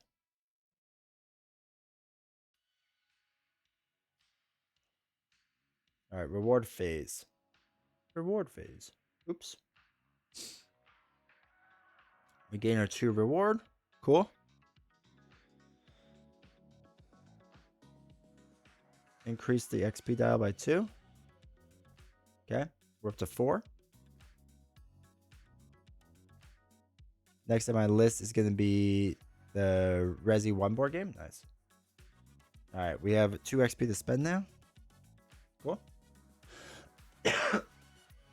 Spend XP. So we can increase attributes. The middle is going to cost 2 to get another one of them. This would cost 2, but this would only cost 1 each. I think we're going to do 1 at 1, right?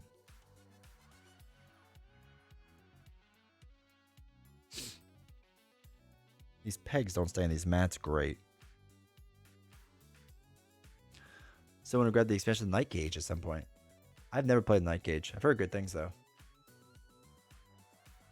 Extra health would be nice, but I think we'll do that in the future. I want the defense dice.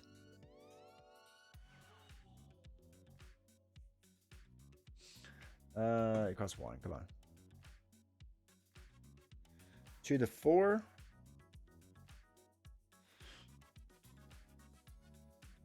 Okay.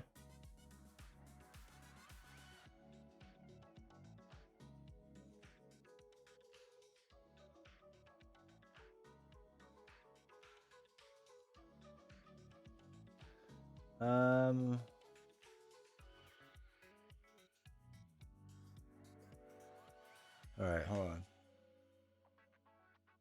Levels 2 through 4, you must also have 1 of the other. Oh, I could pick a level 2 instead if I wanted to.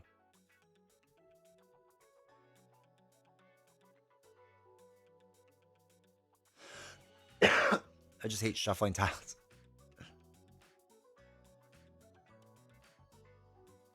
Okay. Is it worth getting a 2?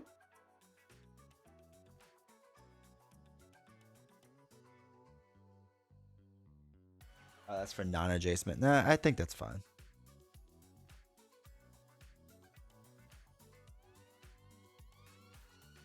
Okay.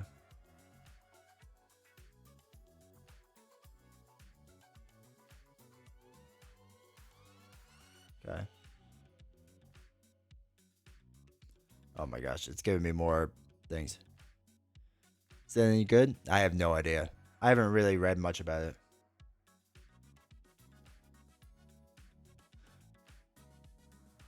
After the report, okay.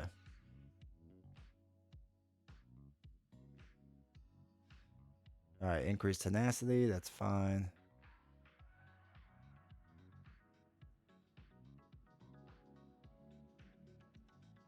Okay, that's fine. End of day phase. Province effect.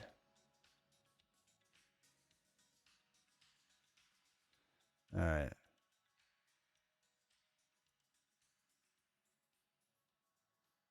All right. So then we go to this icon, mending fences, which makes it sunny. Cool.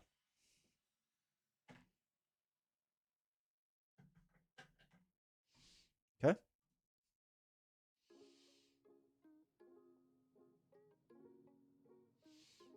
All right, we skip a rest step.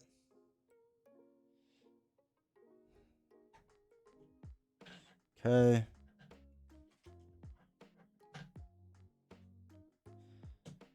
Okay.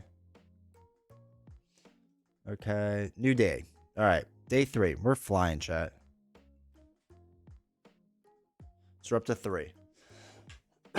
Now we do overland. All right. They're going to teach us how to fight. It's pretty light in comparison, but the Red Rising board game show has been really easy to take out and play recently. That's awesome. Also, Sconesy, welcome, chat. Red Rising solo is not bad at all. I've enjoyed it. 1, 2. All right, we're going to Black Bone Prison to see what that's like. But yeah, the solo mode I remember being not that bad. It was fun. I still think I like it more as like a group game, but it's still definitely not bad. All right, encounter phase. We would draw a random conflict card. However, they want us to do BM08 this time.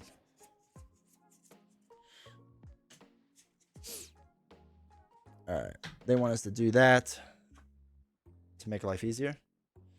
All right, we gotta read this story. The presence of Alton Coromant has always guaranteed a lively culture of pirates and smugglers in Black Marsh, but most of their tall tales of legendary buried treasure in the region have been nothing but idle talk at a late-night saloon. This map, however, seems a little more real. You found it clutched in the hand of a decaying orc skeleton, and a quick perusal of the area reveals that the landmarks line up perfectly to show you the mouth of the heretofore hidden cave opening. There's likely plenty of booty inside, but if anyone else finds out about this, you're liable to have a posse of plunderers on your hand. Okay. There's Clash. Sorry, it's telling me about battle modes. There's Clash. There's Dungeons. Oh, Dungeons are big. Holy cow. And Delves. Okay. Top one's a Delve battle. Okay, so there's two different options. The top one's a Delve option. The other one's the campfire thing, which is like peaceful. Okay, so follow the map to the underground hoard. When a item cache would be placed, place a legendary one instead. If the weather is flooding, it's not. Unstable, set the weather to flooding. We're not unstable, right? Battle objective, uncover. I'm a all right, and the other one is someone hardier than you would pay good money for a map like this. All right, I think we want to do the top one, right?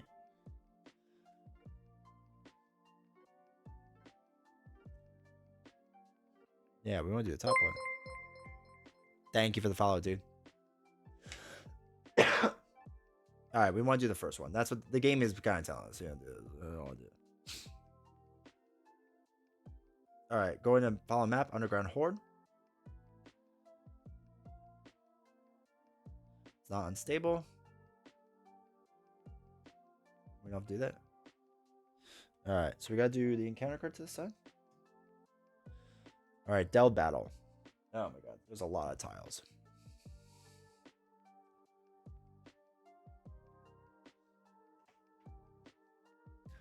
Okay, this is where it might get big, so we'll see how that goes.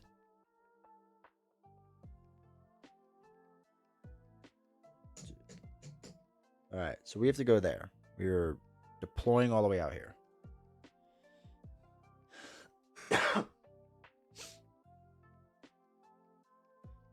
All right, clockwise, that's fine. Battle form. We have 4 or 3 in a ready slots. That's fine.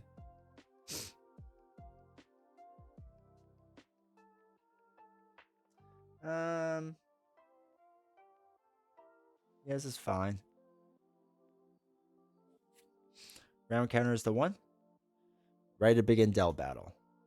Round 1. Crazy music. I know you can't hear it, but all right, we'll see what happens.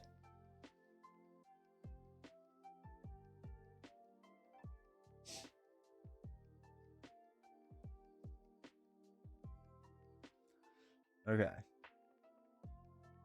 Think we're good still? Let's trigger explorations. Okay, cool.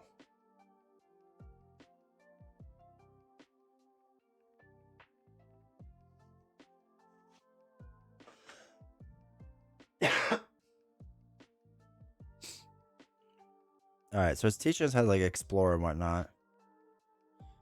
It's a lot of random tiles. Let's put this over here. No. Give me a minute, chat. It's teaching me about exploration.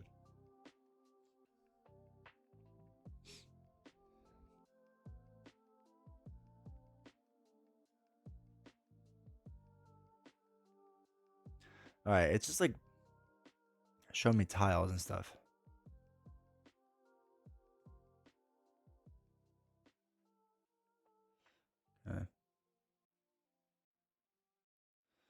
Okay.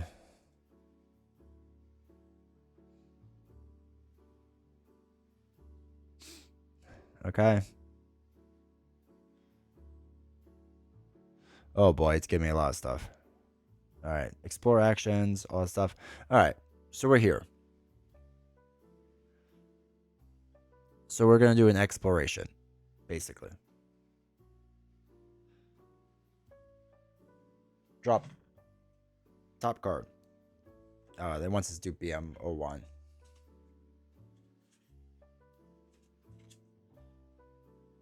Okay. So you normally draw a card at random. We're drawing Spore Chamber. 1. Okay. Can do. Normally be a random tile.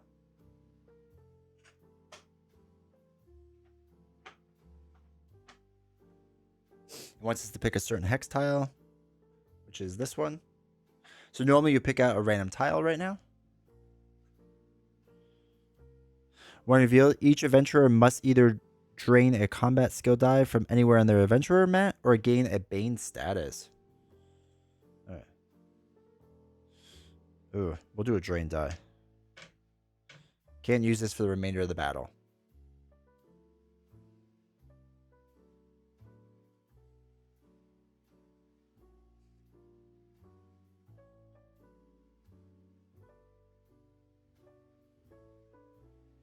Okay.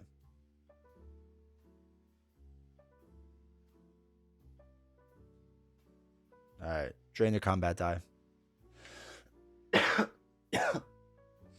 have a second effect. Alright, and that's done later. Okay. So now we can connect this tile. Kind of however we want. Oh no. Entrance icons. Adjacent to the hex.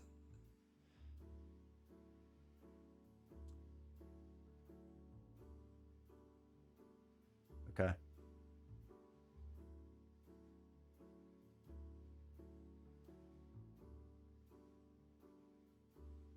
Oh, so we have to do it that way. Okay. Oh, wait. We'll do this way. Okay. Place a cache. Okay. We don't do that. Nothing shown on the card. Okay.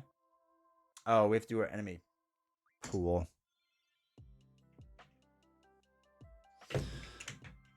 We never did this officially, so give me a minute.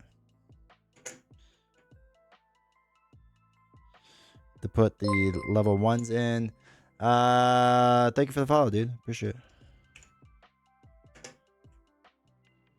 That doesn't go in there. Alright, 1 through 5. Sorry, let me just get this. They wanted you to do this before, and I didn't because I didn't think we were going to be doing this much tonight, so. But I really want to know how this goes. Alright, so none of those go in. Oh, it's not really... There's not a lot of enemy chips they give you. Holy cow. Alright, 1. SK.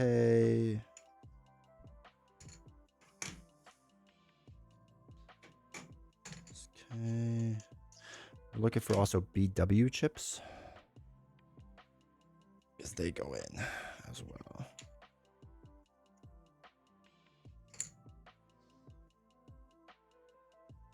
There's a... Or BM, I should say.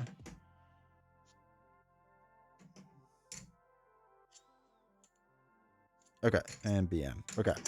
Cool. Alright, sorry for the delay on that. But I think we got mostly figured out now.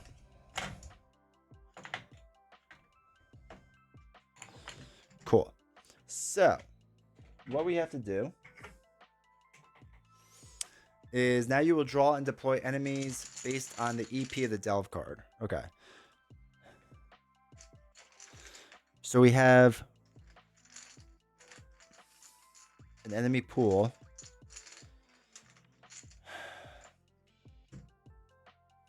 Total experience is 4 by number of adventurers, which is only 1. So that'd be 4.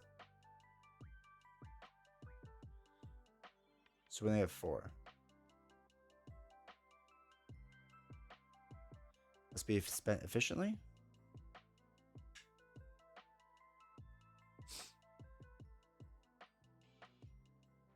Okay.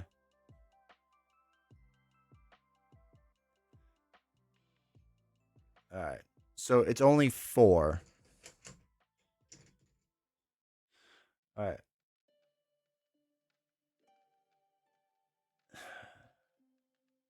All right. So we only have 1 adventurer.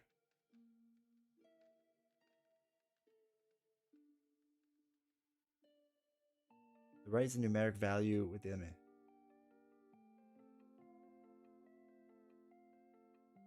One level, 1 enemy. Okay. All right. So we just do 1 enemy chip to 1. Done. Easy. They go there. And they get 3 enemy. Or 3 life, sorry. Okay. So there's 1 level 1. It's really weird how that's done. Deploy. Oh, because that's a level 1 and there's 1 row of an enemy. I get what it's doing. Okay. Okay. Also place their HP chips. We got that. All right. Retreat. Is it skill? All right. So retreat states at the end of this unit's turn, if no units took damage this turn, this unit gains a stealth status die and heals for 1. We want to punch that thing in the face. All right, next enemy be deployed, but there are none.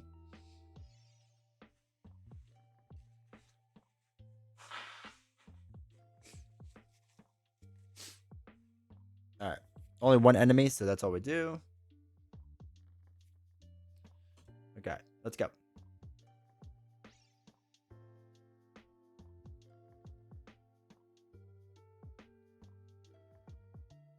All right, so we're talking about sky shards now.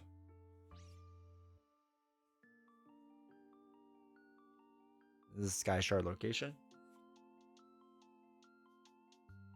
Apparently we have a sky shard icon and it's a sky shard location. It has a sky shard, so we put that there. When we move into the hex, we get the sky shard.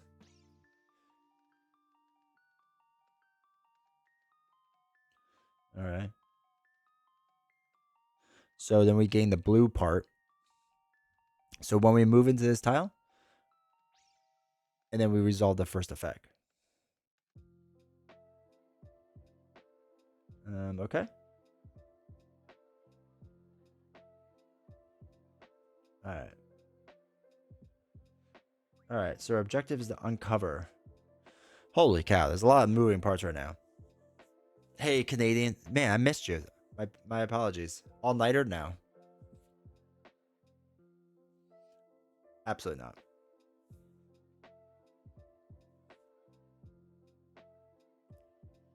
All right, so we have to gain sky shards. Okay, sky shards is 3. Somehow we're supposed to just know that. All good, dude. Imagine the first play takes up a lot of step and headspace. Yeah. So we gotta get 3 sky shards for whatever reason. I'm watching the replay. All right, appreciate it, Tim.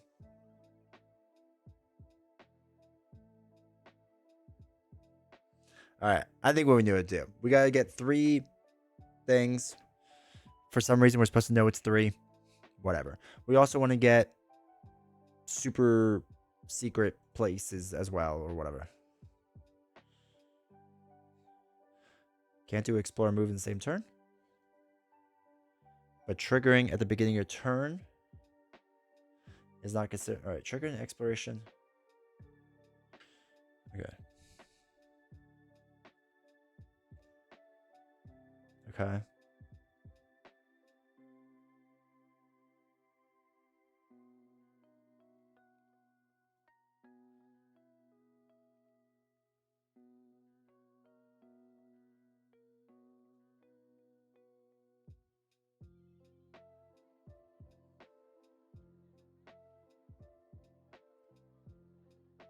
All right, when you trigger an exploration or move into a sky shard tile, tap the appropriate button to learn more. Okay, so I think first thing we're gonna do is move.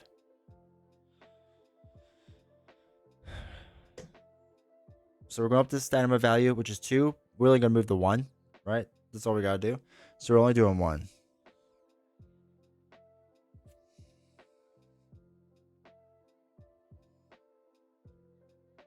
All right, sky shard tile. I did. All right.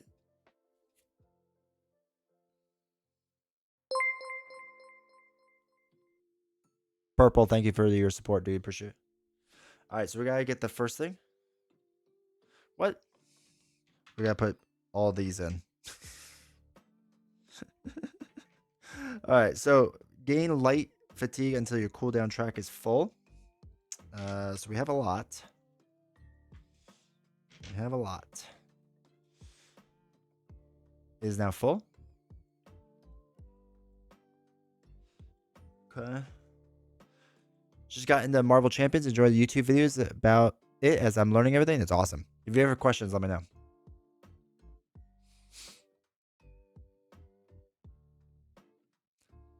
All right, we have a lot of light things.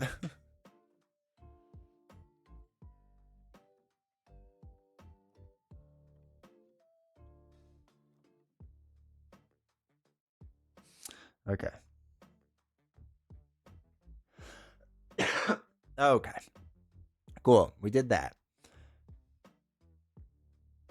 No, we're not going to continue moving. All right. All right. Where is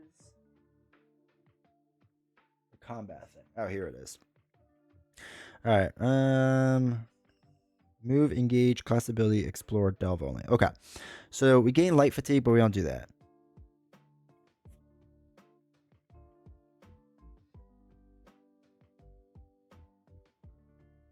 Okay.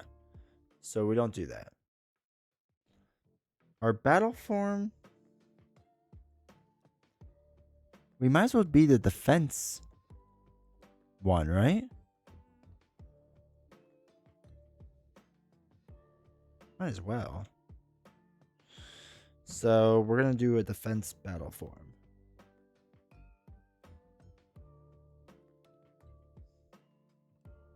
Actually, wait. I don't know. When do we remove stuff from our thing? Resolve the roll.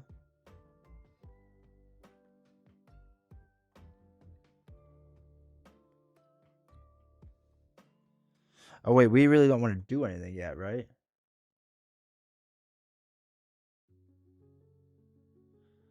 So hold on. We did one. The only problem is I don't want to do... Okay, so here's my thought. I don't want to actually do damage, though, but they're going to retreat and be sneaky. Oh, wait. We got to think about this for a second. So we aren't going to remove any dice yet.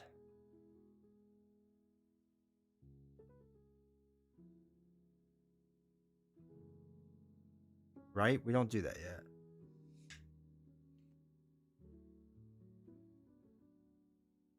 Start your turn. Wait, we didn't do recovery. That should have been the first thing we've done, right? Actually, that should have been the first thing we've done. We should have started our turn and recovered. Oh, no, because it would have filled all the way out with the move action. That's right. Okay. So now we really can't do much.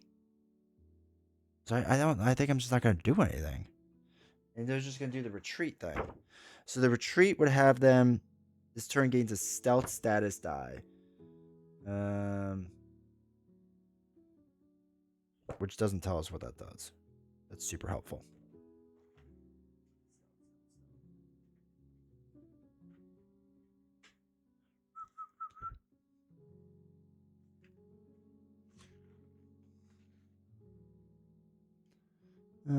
Status die effects 2367.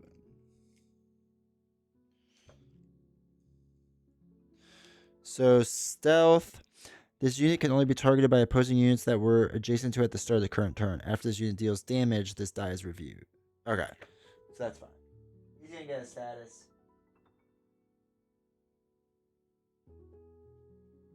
We could find a status. I don't even know where the status die is. Oh, there it is. If it hurts you, then it will not retreat. But even if it does, we're next to him, so it doesn't even matter. Because it says if you were next to it, doesn't make a difference. I need a cheat sheet for the statuses. Okay. So we're not going to do anything. That's going to be the end of our engage.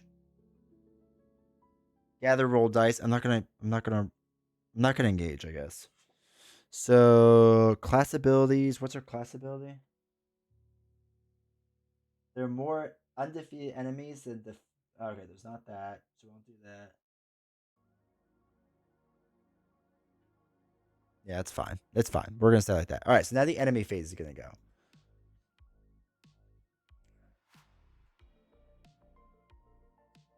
All right. If it hurts you, then we'll not retreat. Okay. Wait, why is it doing player one? Do the enemy thing. Oh, I guess it's not going to. So anyway, so the enemy phase is pretty simple. It would move, but it's not going to remove. When do they do the retreat? At the end of this unit's turn. If no units take damage, turns unit taking stealth. Okay. So it's going to roll 2 attack dice. It's going to deal damage to me. Now, after an adjacent enemy engages you, deal 1 damage to the enemy. This damage removes 2 defense. So we would deal a damage, but they're going to stealth die, most likely. So that's 2 damage done. 1, 2. So I have 2 life left. But we have some other stuff to make it up with. So that was 2. Now. Oh no, units did take damage, so the stealth die doesn't worry. Okay. So that's the end of their turn. Right? So now it's our turn. Because units did take damage. This damage ignores 2 defense. That's fine. He has no defense anyway. So we're going to engage.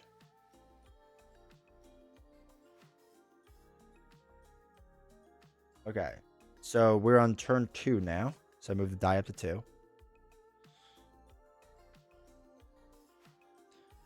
I'm going to do the shield battle form.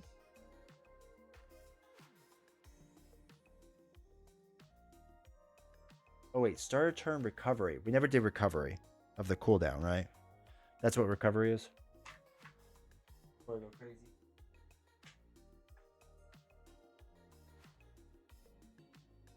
Recovery step, 59. Remove the number of dice from your cooldown. Okay, yeah. Okay, we're good.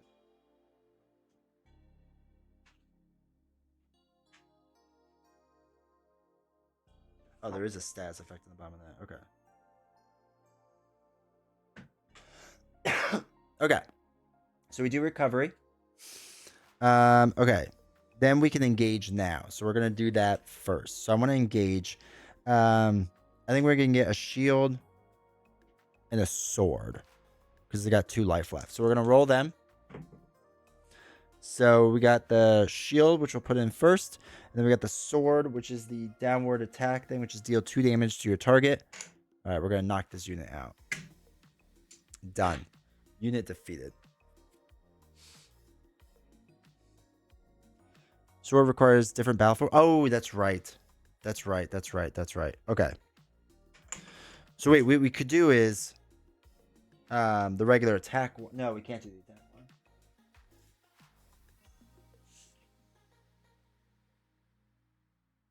No. Okay, so all we could do is the shield. So let's roll both shields.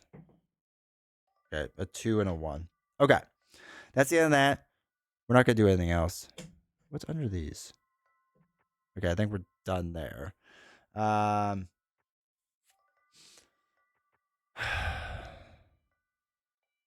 Okay.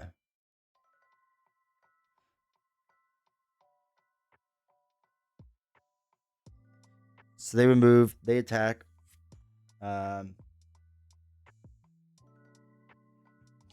So he's going to attack me. Again, adjacent, so I deal 1 damage. Just turning in. What's your thoughts so far? So far, so good. All right, so it's a 2 and a 1. Oh, wait, we could defend that. While this dies your cooldown track, when you are dealt damage by an adjacent enemy, you may prevent X damage. All right, so we just prevent all that damage.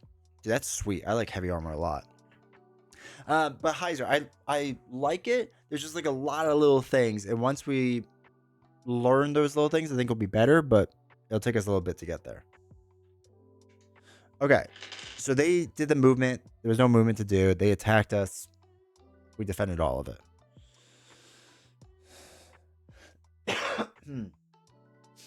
Okay, so now start our turn. We recover. So we move 2 of these dice now. Move all this over. Now we can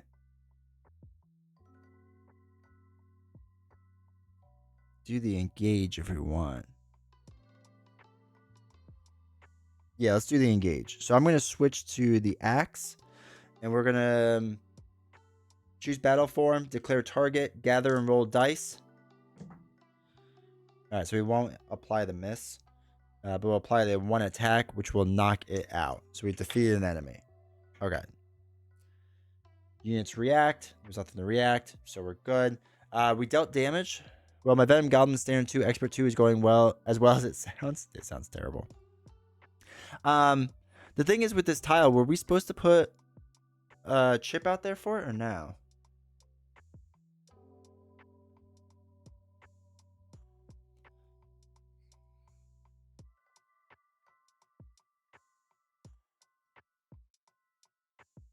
All right, so that's...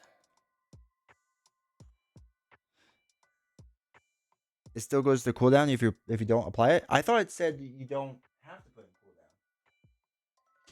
I thought that was the reason why not to apply it.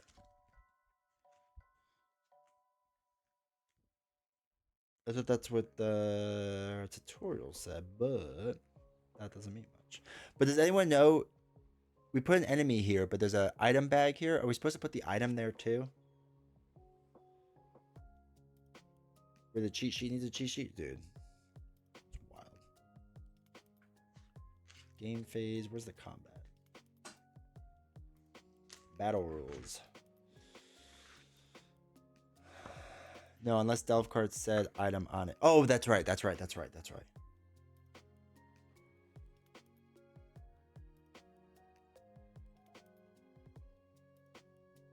All right, so we might as well move with our next action. So that's fine. Oh, we haven't been keeping track of our turns. I've been messing up on that.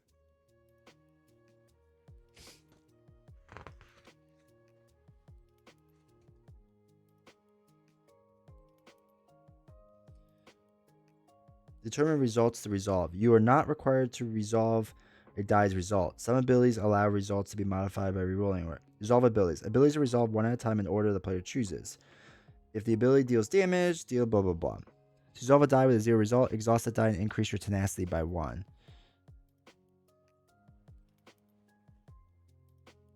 Each time you engage, you may roll. If you have 1 or more ready items, blah blah.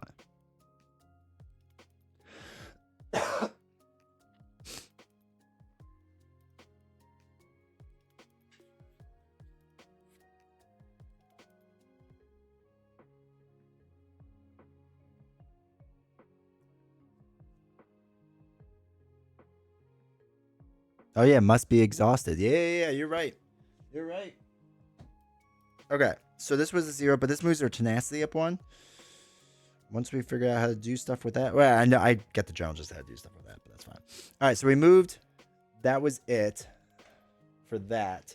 So wait, this should have been like turn 3, turn 4, now turn like 5, right? I mean, like we're way up there. So basically, if we get the exhaustion stuff the next turn, I guess, like this stuff, then we'll start taking damage, right? I think that's all that will really do, if I remember correctly.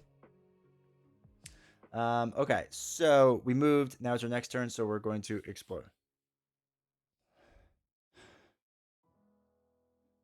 All right, begin or move on an explorable hex or explore a hex. All right, so what's the... I still don't fully understand the difference with that. Begin or move on an explorable hex or explore a hex. So we began on it.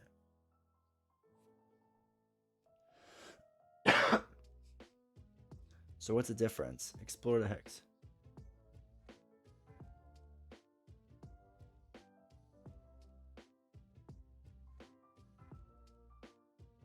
Oh, so you can explore from far away.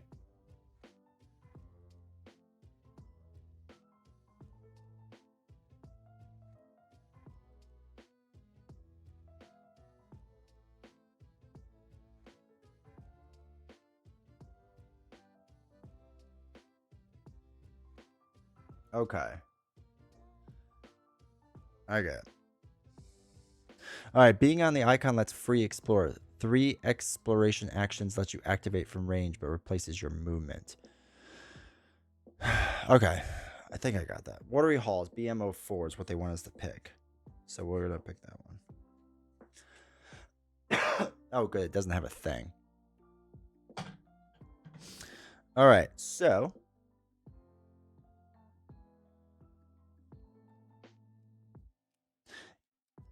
So we have to do this one because this is what it wants us to do.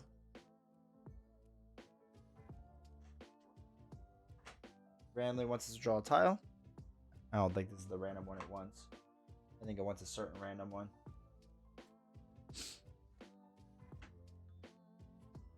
We're revealed. Each adventurer may choose to exhaust any number of available combat dice.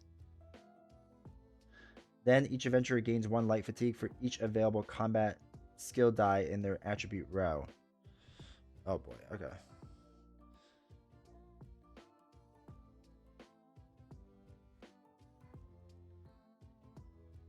Then each adventurer gains 1 light fatigue for each available combat skill die in their attribute rows. Okay, so I would gain 2 light skills, but I forgot what happens when it's maxed out. It's not good.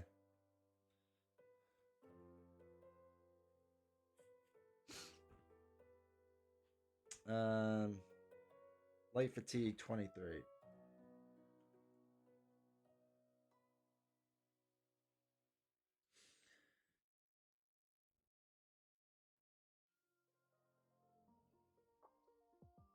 All right. So what happens if our cooldown thing is full?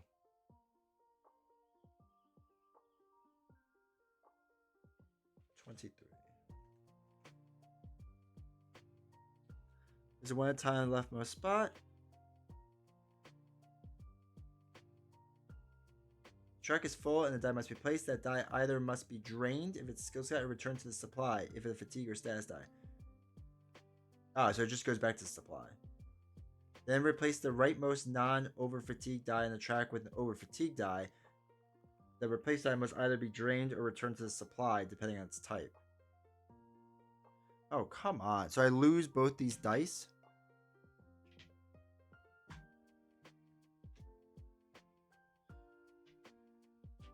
That's annoying.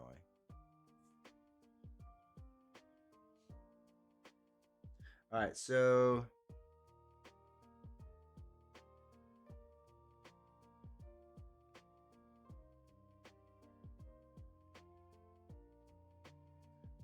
basically drained is 60.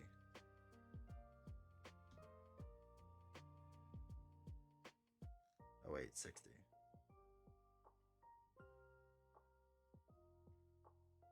Okay, so it's drained, it's unavailable. Got it. Okay. Okay. Got that. So that stinks. We'll deal with that a bit later. So we did that, right? Did that. Okay, so now we have to connect. this one to this one.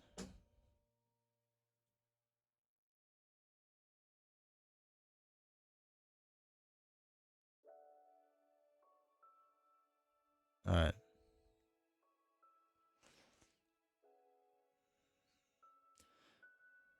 Then you become a family man. All right, so we gotta play cash chip. Now it says we put a common one, but I think we put the fancy one, don't we?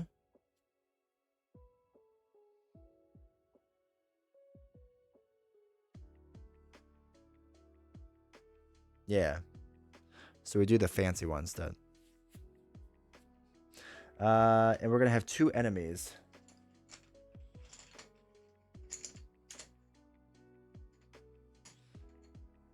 However, they also have a key. Okay, it's key digit with spike border.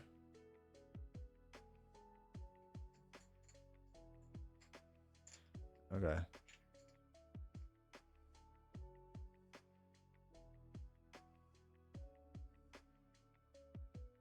All right, hold on. Just teach me how to do a fancy thing. A purple one.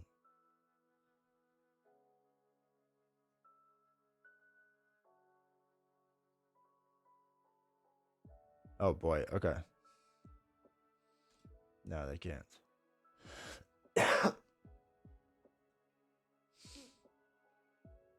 You have 4 attempts at 3.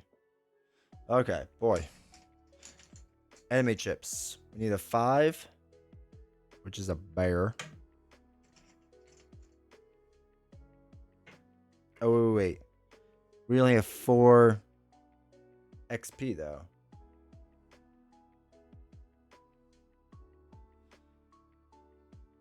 So we only do 1 level. All right, so the enemy pool is only 4. Our delve card just has a 5 and a 1. So we can't do the 5 because our enemy pool number isn't high enough. So we just do the 1 and that's it.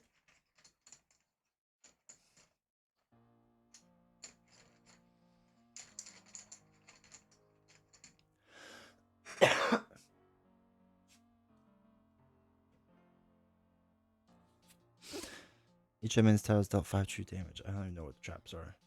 Holy cow, this feels like a 2 level 1s. Oh, because it's up to?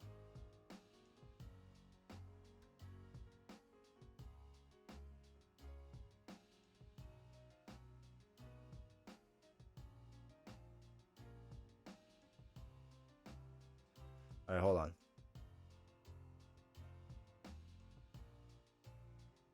We have to make a lockpick trap on this code. Works just the way it normally does. Okay. Can that be true?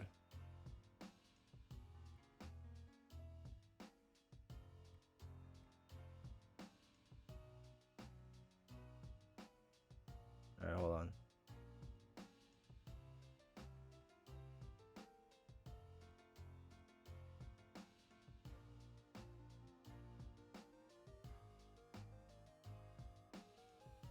Ooh, okay. All right, so we have to put in 2 1s, right? Whenever it has a number bigger than the EP left, do the next largest number, the EP. Okay, so a 1 and a 1. So we have a Nord Bandit with 6 life. Hey, Cap, how's it going, man? 2, 3, 4, 5, 6. And he goes in the furthest away 1. And then the wolf comes in with 4. Hungry like the wolf.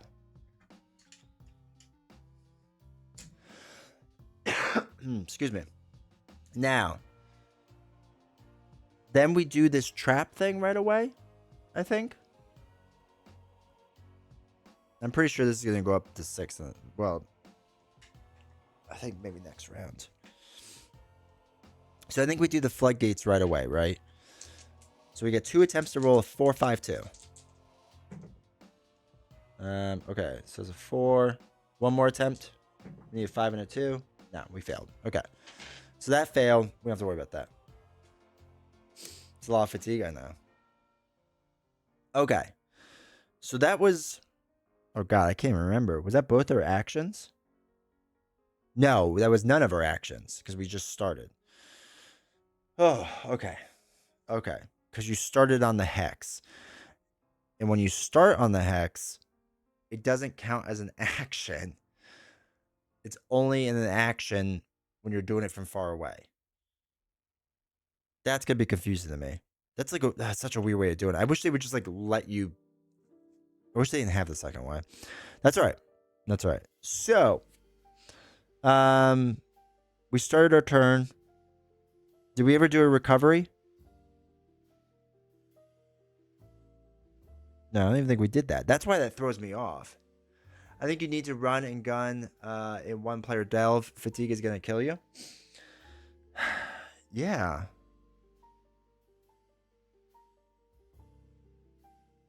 I mean, we have a way to heal up, which will be nice. The fact that we can't get rid of this fatigue is insane.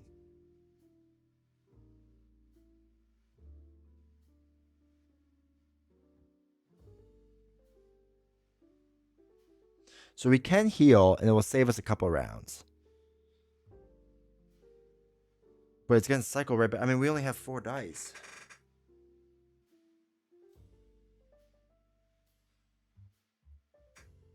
Okay. I mean, we can't even run that fast. Because if we move here, we're going to get punched in the face by 2 different guys. I mean, luckily we got a lot of shield. And that'll help a little bit.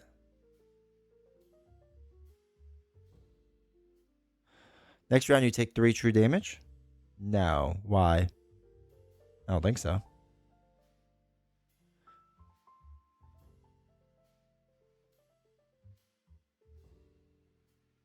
Why would I take 3 true damage? I think, so these damages I'm not going to take until they make it all the way down here.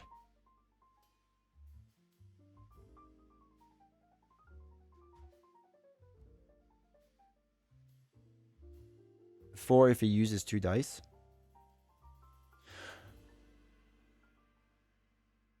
Yeah, I don't think I ever took stuff off of this for the beginning of my round because I was getting so thrown off with the whatever it's called, explore. Because I think we just started it and we didn't do anything. Explore action 61. All right, so this action is only available during duels. When you perform this action, you count the distance of explore. All right, so there's an explore action. Or you just move on to the hex. So we started on there. So we never removed the 2 dice. Exploration 77. I think that's what's throwing me off. During a delve, adventurers explore the battle map by interacting with the entrance. When an adventurer explores a hex, the adventurer may choose to trigger an exploration when they move into or are placed in when they start their turn. Yeah, so all we did was start our turn. So that's all we did. So starting our turn, we started on there, and because we started on there, that's what let us explore here. So we're not even on the next space yet.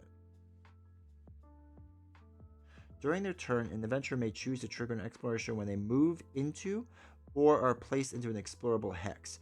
Or when they okay, so that's it's just triggering exploration. It's not exploration action. Can continue to move action. So an explore action. Okay, exploring actions are the weirdest thing to me, so whatever.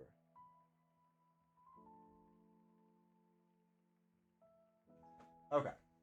So all we did was start our turn. Now we do a recovery of 2. So all this slides down. Now we can move, engage, whatever. So we could move twice, essentially. Right? Because we haven't moved yet. We just started here. So this is what I'm thinking. We move, and then we're on another explore thing. Because how hard is it to retreat? Is retreating easy?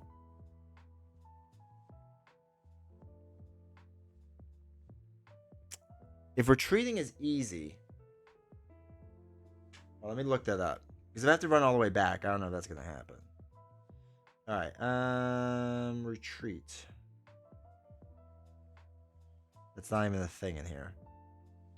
Why would that not be a thing in here?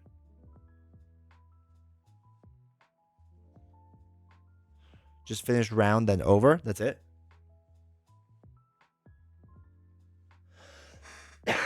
Okay. So that's my thought. We'll do our two movements worth, right? Because you're allowed to do 2 movements, I believe. So do 1, 2, 1, 2. We picked this up on the way. So we have our 3 things. This is a 1 that we have to get.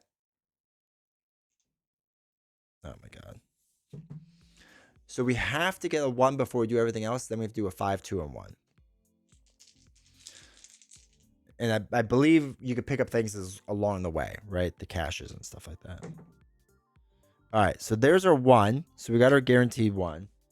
4, 3, or all right. So we didn't get anything else though, but we got the 1, so we can start rolling the dice for the 5, 2, and 1.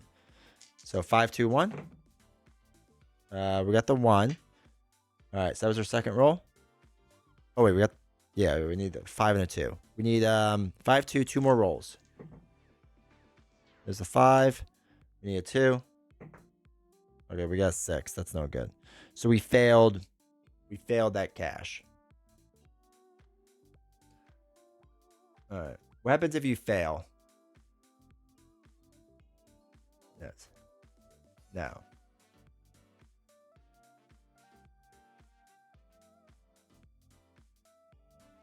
Do I have any more attempts? All right. Lost that. So that stinks. That was sad. All right. So then we get to do another. The exploration thing was if we land on it or start on it, right?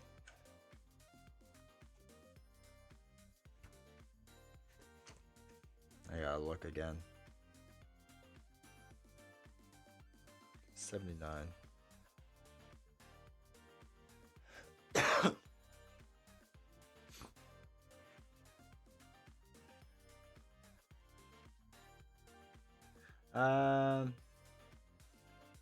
When they move into or place an exploration hex or whatever, the adventurer can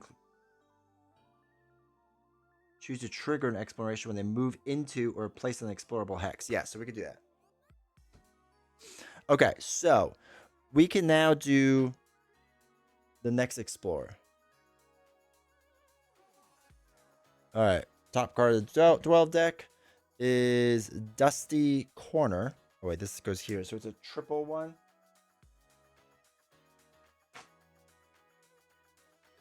Triple 1. All right. You put that there. We get 1 enemy. It's a level 1 card. Skeever Pup is 3 life. Oh man, this is getting risky, right? If no enemy is deployed to this tile, each adventurer gains 2 tenacity. There was an enemy deployed to that tile, so we don't worry about that. When we do the second one, deploy 1 level 5 enemy to an unoccupied hex on this tile. All right, so level 5 enemies are gonna come out. So that's the end of us. Now it's the enemy's turn. So for this 1, 2, he's going to attack me. So he rolls 2 combat dice for 1 damage, looking to do damage to me. I defend 3. So I get hit for 3. We're fine. After an adjacent enemy engages you, deal 1 damage to the enemy. So we dealt 1 damage to the enemy. Riposte 2. Riposte. Each turn, the first time this unit is dealt damage, this unit will then deal damage. Okay, we don't have to worry about that. Steal. What's steal? When this unit determines a target, roll 1d6 die. If the result is greater than the current HP, they discard 1 non-food item from the ready slot. That stinks. All right, so he's going to attack me. He's going to roll a d6 die. If it's 3 or higher, he's going to steal 1 non-food from me. Okay, it's a 3, so... Can you take my glyph? I don't want it. He's going to steal that. Okay. And then he's going to deal damage to me. What's he rolling? Just 1 attack die. Hits for nothing, and I hit him back with the Greaves things. Actually, we might have done that before, but that's alright. He's gonna deal one, or move over. He's gonna deal 1 damage to me. He has the rot thing. After the unit is defeated by an adventurer, the adventurer gains 1 over. I am like stuck in that corner now. Son of a gun. Deals 2 damage. It deals nothing to me. Okay. So we're trapped in our corner. If we get a rot, we're gonna gain more over fatigue and like lose. So first thing we'll do is I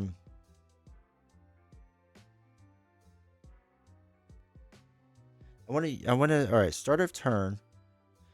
I want to use your item to gain 3 bonus HP. Oh wait, the bonus HP doesn't help us because this is gonna hit from our true HP. And if we deal 1 to rot, okay, whatever. Recover 2. Oops.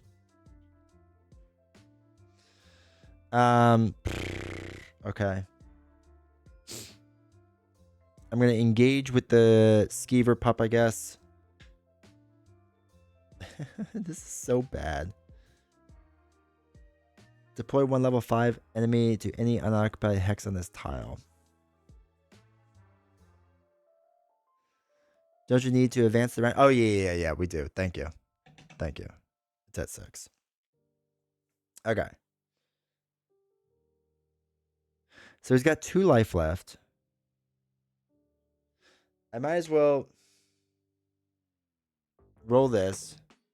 Oh my god, it's a miss. Okay.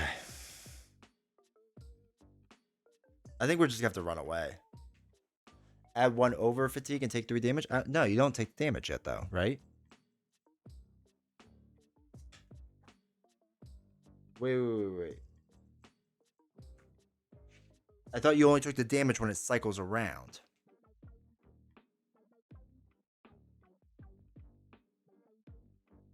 $57. Let's look at the round rules. Alright, battle rounds. Oh, this rulebook is so big.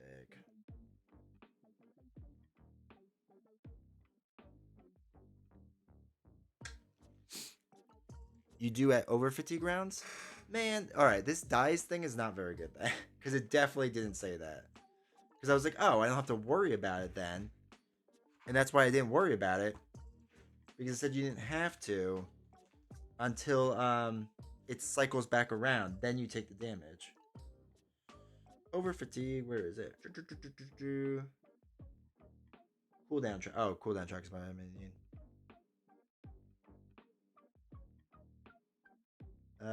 23. Okay, cooldown track. Dice added to the track, blah, blah, blah. 13, blah, blah, blah. Okay. When an overfatigue die would be removed from the cooldown track during the recovery step, it is instead placed in the leftmost position. Alright. The cooldown track deals damage to the adventurer during fatigue round. Oh, yeah, it does say that. See battle page 57. Alright, so we lost. We died. That's annoying. Yeah, because the dice thing said it didn't deal damage till it circled back around. At least that's how I understood it, I should say.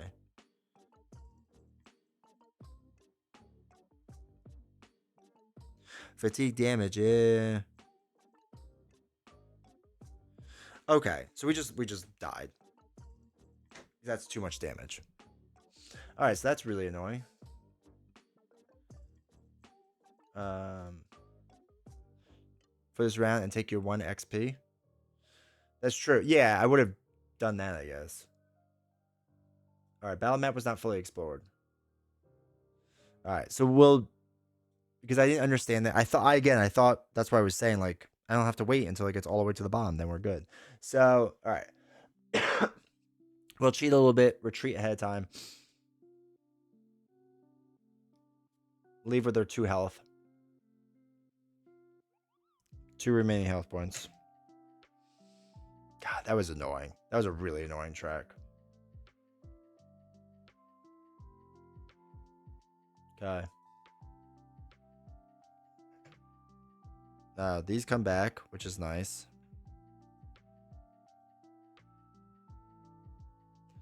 These all stay. Oops. All right, so enemy chips go back.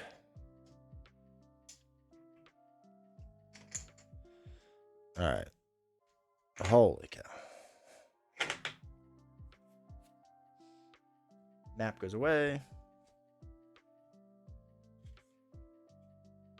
Never played Too Many Bones, but it reminds me of Victorian, and I'm liking it. Yeah, I like it. Man, but there's just like a lot of little rules right now. Like a lot of little rules. So do we get the 1 XP? Oh, it's going to tell me.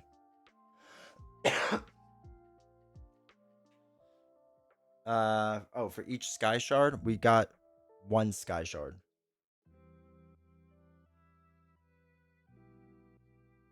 So we got up to 1, and this goes up 1. Okay. It's a lot to handle, but you get there? Yeah.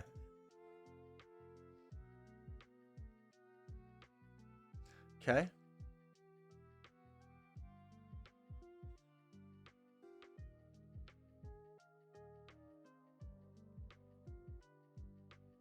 Oh, we can untrain things now. No. Next. We're not going to untrain. Alright. This makes me want to play Skyrim Adventure board game. Nice. Because the delve objective uncover, you get to keep 1 sky shard. Okay. Alright. So we got the 1, which is good.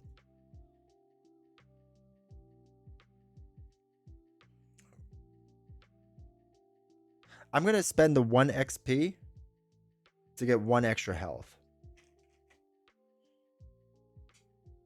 I guess you would gain the 1 health immediately. I mean, we're going to probably rest up to get all of our health, but still. This game come with a tiny gnome who knows all the rules? I wish. All right, end of day phase.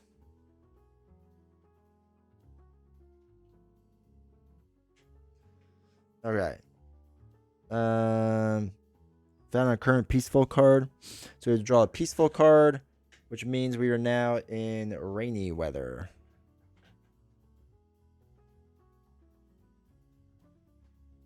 Okay. It's not rainy.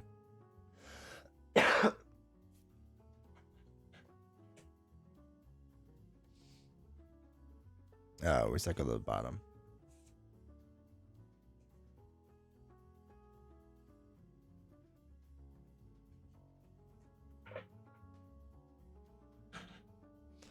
Okay. Is lacking to the gnome is pressed though. Alright, so we heal 2 and remove 2 dice of any type in our thing.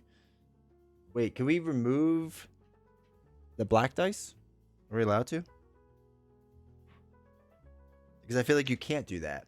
Each adventurer and removes 2 dice of any type. I feel like... No, I guess you can. So yeah, it says you can. Okay. Alright, so that's removed. We get 2 HP left because we're playing on the simplest difficulty, I guess. I assume when you gain a health, you gain the health as well for like this thing. May trade other items. We're not going to do that. We didn't get a side quest.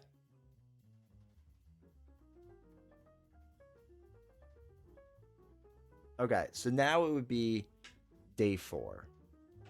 And I think with that, we're going to call it good there.